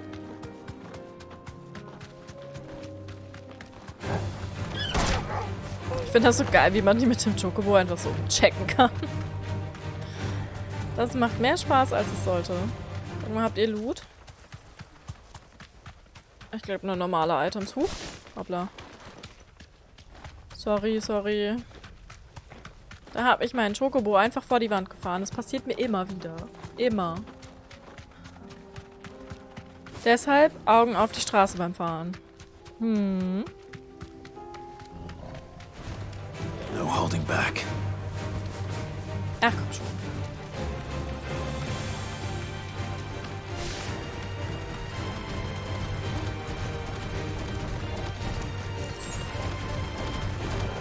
Ich habe das Gefühl, mich verfolgt was.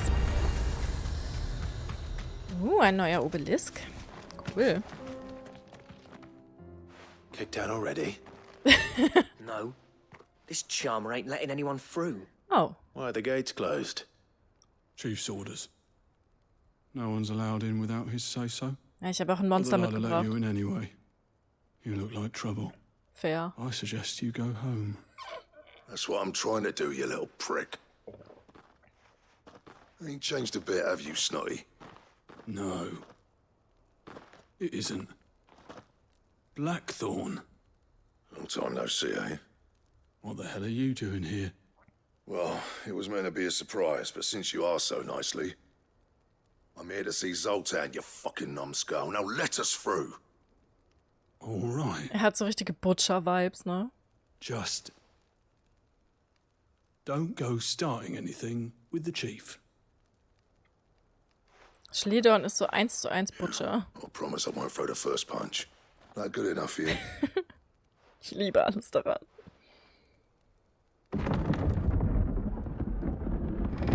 Go on then. Much obliged. Also die Kodderschnauze ist auf jeden Fall dieselbe. Schickes drauf.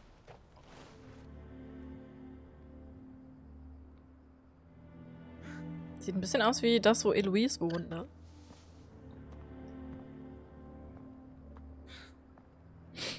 So this is Dravosht.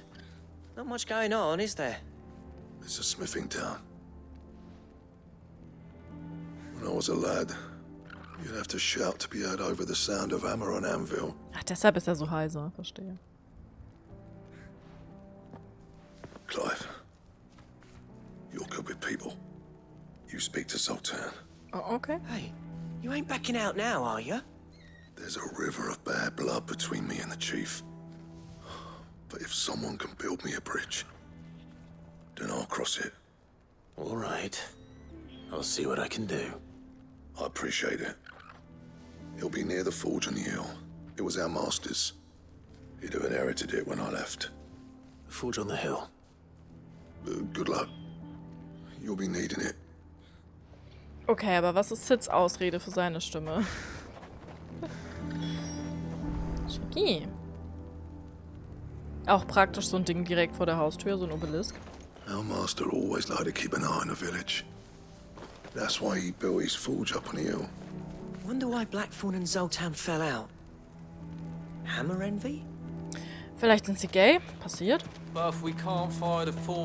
Ich bin immer noch schockiert, dass wir Dion einfach raus haben latschen lassen. Kannst du doch nicht machen. Mama? Guten Tag. Ich hätte ein Anliegen. Hotter! Hotter, damn it! Those miserable flames wouldn't melt butter, let alone iron. Die können ja nicht mehr zaubern. Pardon the intrusion. I'm Ja, looking wobei for the doch. chief. That'd be me. Die Träger schon. It's a pleasure to meet you. I'll bet it is. Keep the gates closed, I tell him. Well done, Snotty. You're not welcome here. Get out. Before things turn nasty. Blackthorn's here. What did you say? He's traveled a long way to see you. Yes, has he? He's waiting. Down by the gates. Then I suggest you take him with you when you leave. Sympathisch. Didn't you apprentice together? So what if we did? Fuck! We're getting nowhere. These bearers' flames are next to bloody useless. We're never going to be able to fire up the forges unless we can find some new crystals. I'm a busy man, as you can see, so do me a favor and piss off. Oh, and if you're struggling to find your way out, ask Blackthorn. That prick knows exactly where the exit is. Der He's ist not wanted here, ziemlich butthurt. and neither are you. All right. Uff. I'm going. Someone is very, very butthurt. Please, Chief. Klingt eindeutig nach Ehekrach, wenn du mich fragst.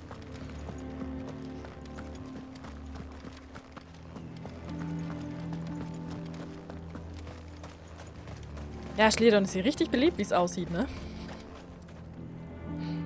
Let me guess. Zoltan told you to piss off. Woher wusstest du? As a personal favor to him, yes. Aber wir gehen doch jetzt nicht einfach, oder? Das wäre ja langweilig. Well, at least he didn't beat about the bush. There'll be no talking him round. Not after what I did.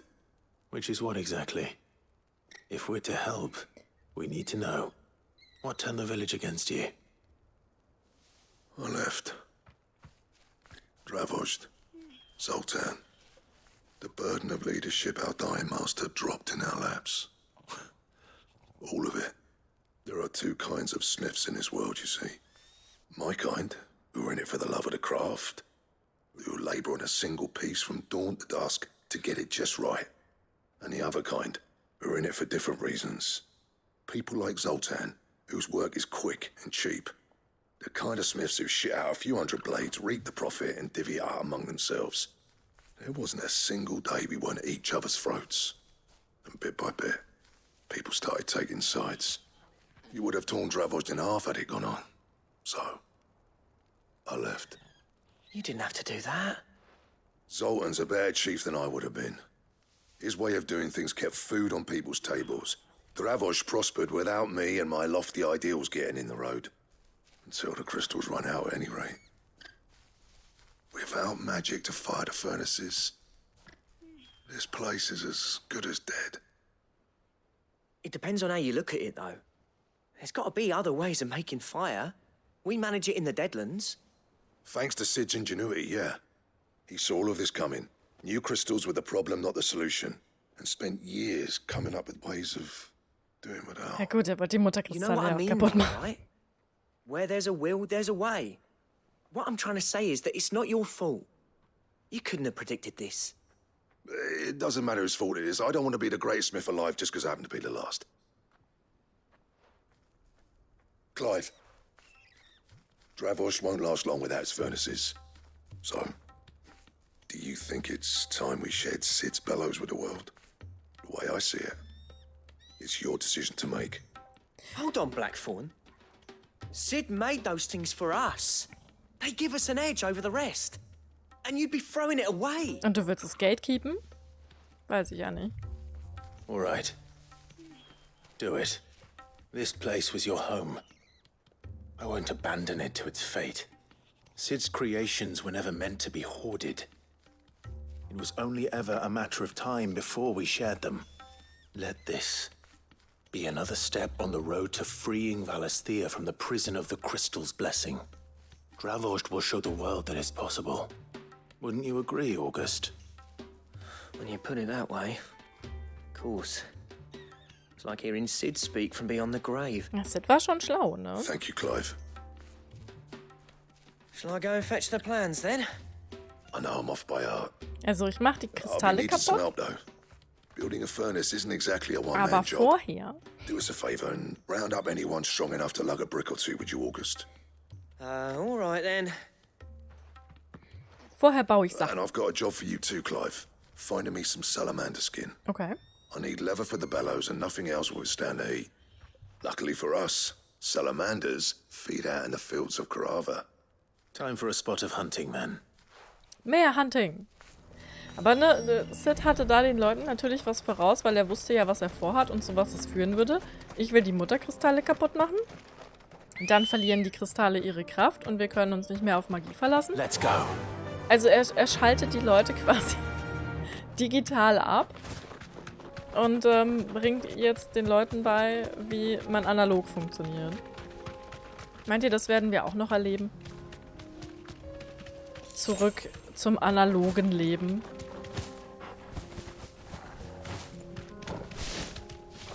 Ich hoffe nicht. Same. Aber irgendwann kommt einer und sagt, ich werde den Fluch des Internets brechen. Des digitalen Lebens. Ich meine hier Strahlung, Handystrahlung und so. Es hat schon angefangen. Irgendwann brennen die Masten. Und die Server und die Clouds. Pun intended. Let's make this quick, shall we? Guten Tag. Ist nicht persönlich gemeint. Hier, du wolltest doch Dragon. Das ist quasi ein Babydrache.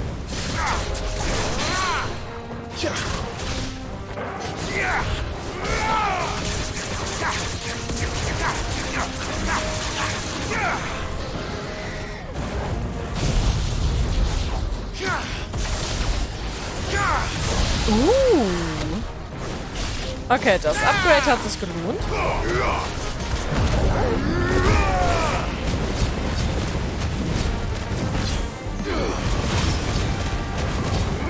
Ich finde das so cool, wie Torgel immer Fenrir rausholt, wenn ich Ifrit raushole.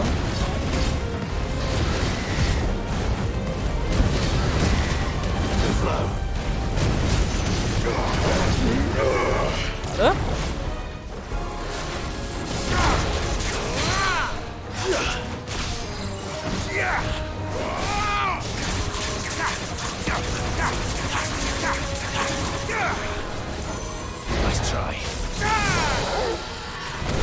Es tut mir ja leid, aber Schledon hat gesagt, er braucht ein Belly.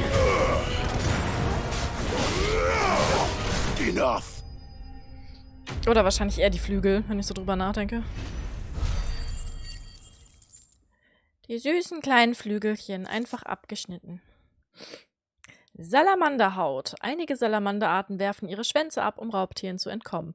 Leider haben die Arten, die so groß sind, dass man ihre Haut für Sids Blasebalg verwenden kann, keinen anderen Feind als den Menschen. Doch leider jagt kein Zweibeiner, einer dieser großen Amphibien, so viel Angst ein, dass diese ihren Schwanz freiwillig abwerfen. Schade. I dare say that will be enough for a decent set of bellows. Ach, Bellows. Ich habe einfach Bellies gedacht. Bellies. Süße kleine Drachenbellies.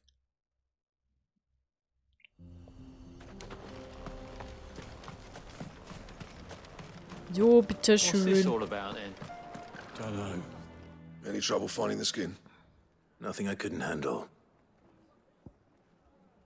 Viel Vergnügen. Viel Spaß beim Nähen. This should be plenty.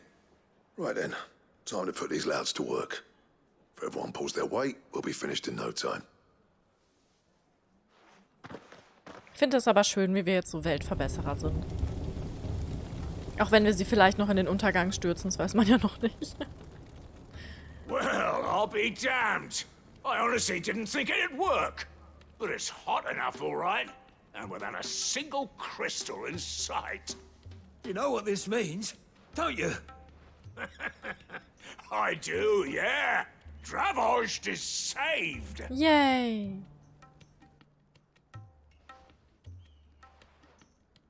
Sorry about earlier.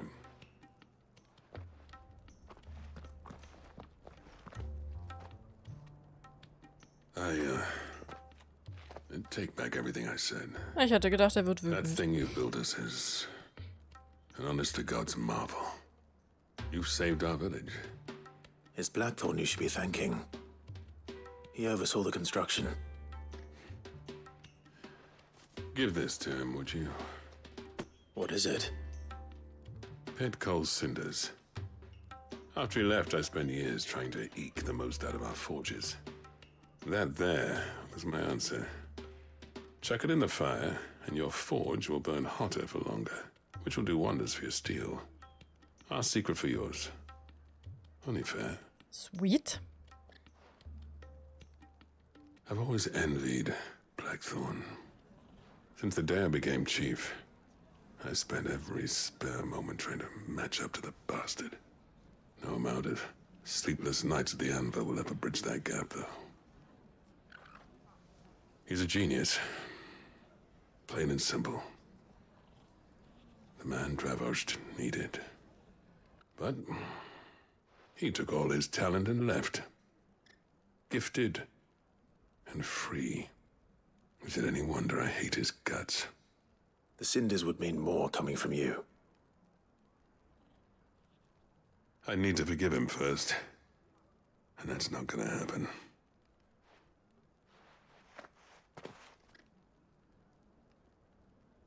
Well, you know what they say.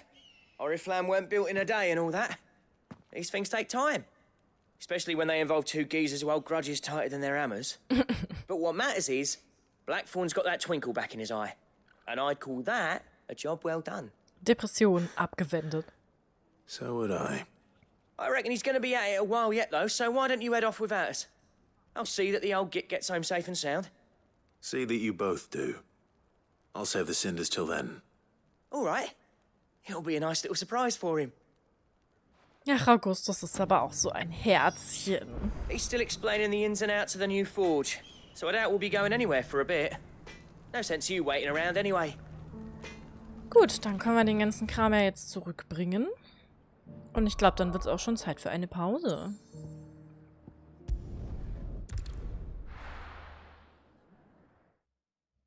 So viel zu tun, so wenig Zeit. So, fangen wir mit Schledern doch gleich mal an.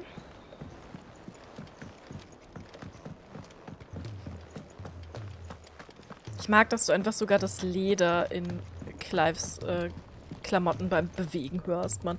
Dieses Spiel muss mit diesem 3D-Audio-Headset insane sein vom Sounddesign her. Gentlemen, I see you both made it home in one piece. Yeah, well, we didn't want to outstay our welcome. The whole village turned out for a go on the bellows after you left. Everyone except Zoltan has. Didn't see hide nor hair of him. Oh, but that reminds me. I have something for you. Die Kohle. Rußige schwarze Brocken, die kürzlich in den ebenso rußigen schwarzen Tiefen der Schächte von Dravost abgebaut wurden. Wenn man sie ins Feuer wirft, entsteht eine heiße, karmesinrote Flamme. Für diesen Effekt wird dieser Brennstoff seit langem von Wahrsagern in der Wüste geschätzt, die abergläubischen Kunden damit Angst vor den züngelnden Feuern der Hölle einflößen wollen. Okay. Sympathisch. Pico Cinder. How'd you come by this?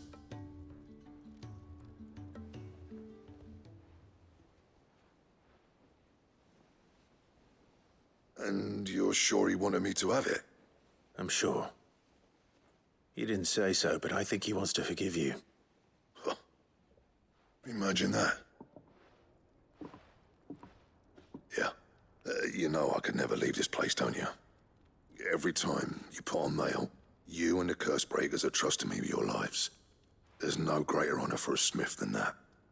I'm not about to go crawling back to Zoltan for forgiveness, but I will make good use of his cinder. And if that helps save even a single life, then he'll have my gratitude. What was it you said he called me? Huh? A genius? And he spent sleepless night trying to copy me, did he? Sounds like I better get to work. I've got a reputation to uphold. It's good to see you back on form, Blackthorn. I don't know how you pair put up with me sometimes, but I'm grateful all the same. Now, where was I? Oh yeah, about to put Zoltan back in his place. Und schon ist er wieder happy, der alte Mann. Schön. Ain't got the art to tell him how similar they are. Stubborn bastards. A little healthy competition should be good for him. You're not wrong. Still, it's a shame him and Zoltan couldn't let bygones be bygones. No use grumbling about it now, though. Blackthorn's happy. Or as near to happy as he gets. And that's good enough for me. Er ist auch so ein bisschen... Es wirkt so, als hätte er so einen leichten Gay-Crush auf Schledorn. Ouroboros-Bauplan. Eine Anleitung zur Herstellung des ultimativen Gürtels. Okay. Aber da fehlt mir doch bestimmt wieder irgendwas. Oder... Trouble with your gear, or Zeig mal her. something for you, dear?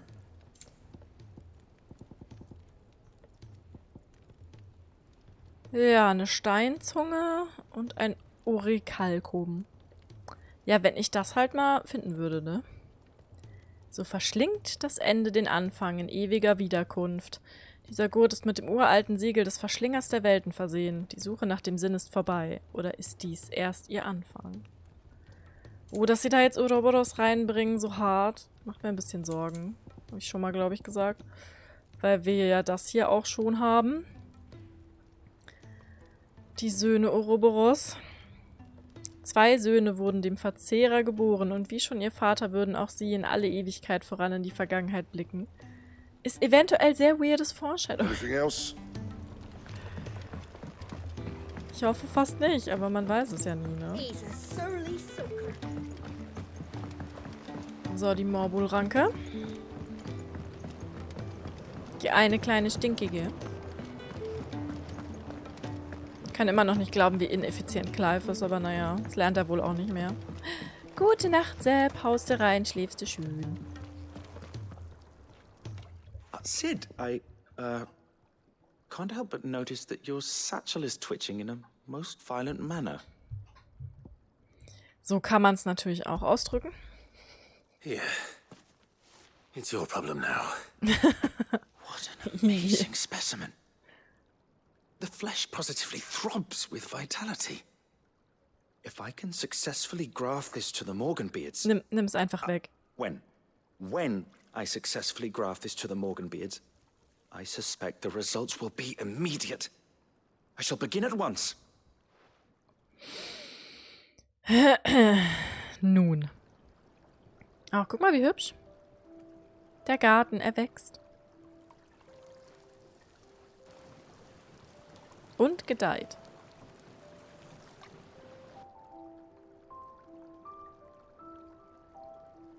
It is just as I hoped. Witness how the Morganbeards have taken to the blighted soil. How they bloom with heretofore unseen vigor. Why, I dare say such a vine graft would yield similar results when applied to other specimens as well. I'm glad I could be of assistance. You've not only helped us, Sid. You've saved us. Do you recall the extract with which I provided you before? I took a moment to distill some more, but this time with the petals from the invigorated Morganbeards. And would you believe?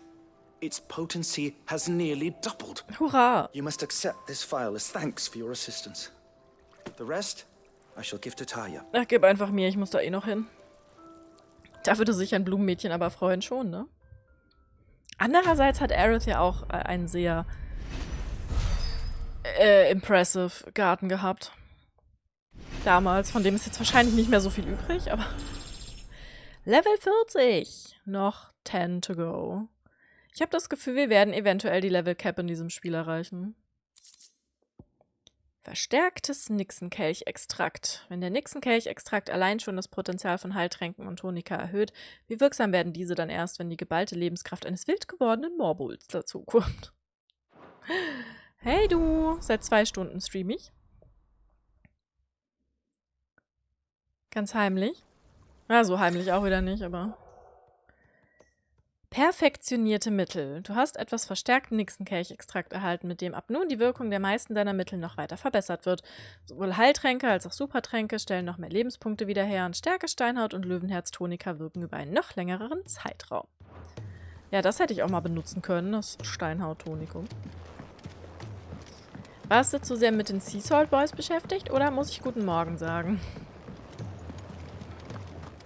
Guck mal, ich habe das Gefühl, der Efeu hier wuchert einfach wie blöd.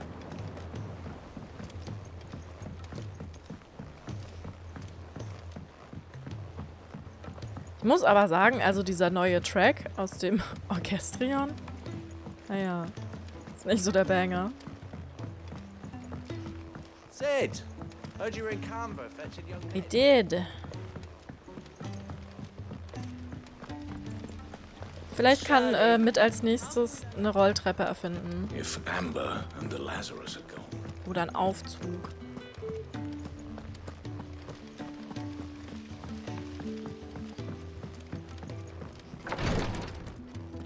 So, hier, nimm deine ekelhaften Spinnenaugen und geh bloß weg von mir. Thank goodness you're back. Talia looks like she's about to collapse. Schlimmstes Sidequest Is this ever. what you needed? Nimm's und schick mich nie wieder los. Yes, it is. Thank you, Clive. I'm loath to give a patient Alicia, but Talia's right. Sometimes it's all we can do. A single dose dulls even the most agonizing pain, and all other sensation with it. It may be a gentle way to die, but it is death nonetheless. I wish there was another way.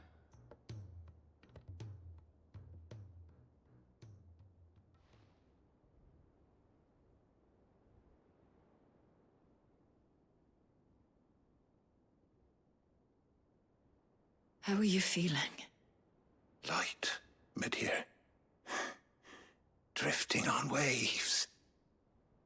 Good. Just relax. Let the waves carry you to a better place. Thank you, Talia. I'm so proud of you. Ist das Ihr Vater?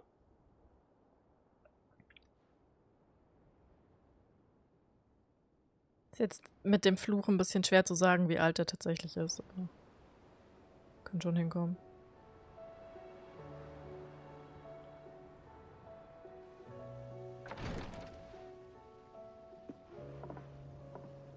He's gone.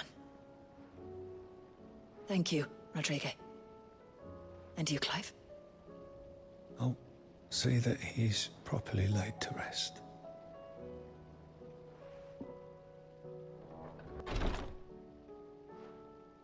The man you helped today was my mentor.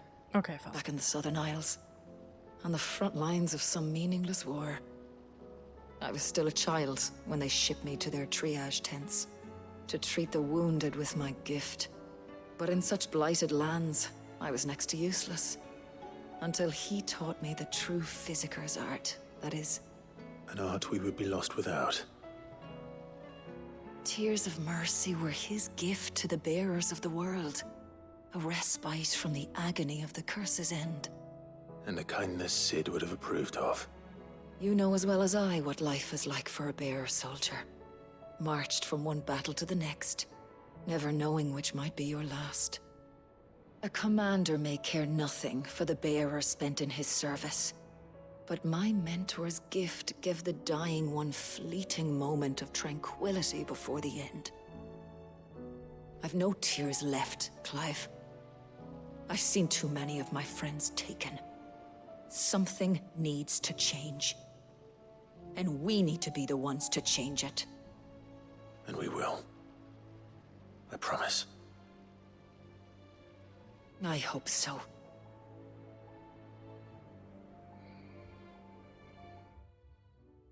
Ich meine, wir sind auf dem besten Weg, ne? Es ist ja nur noch ein Kristall übrig von 8.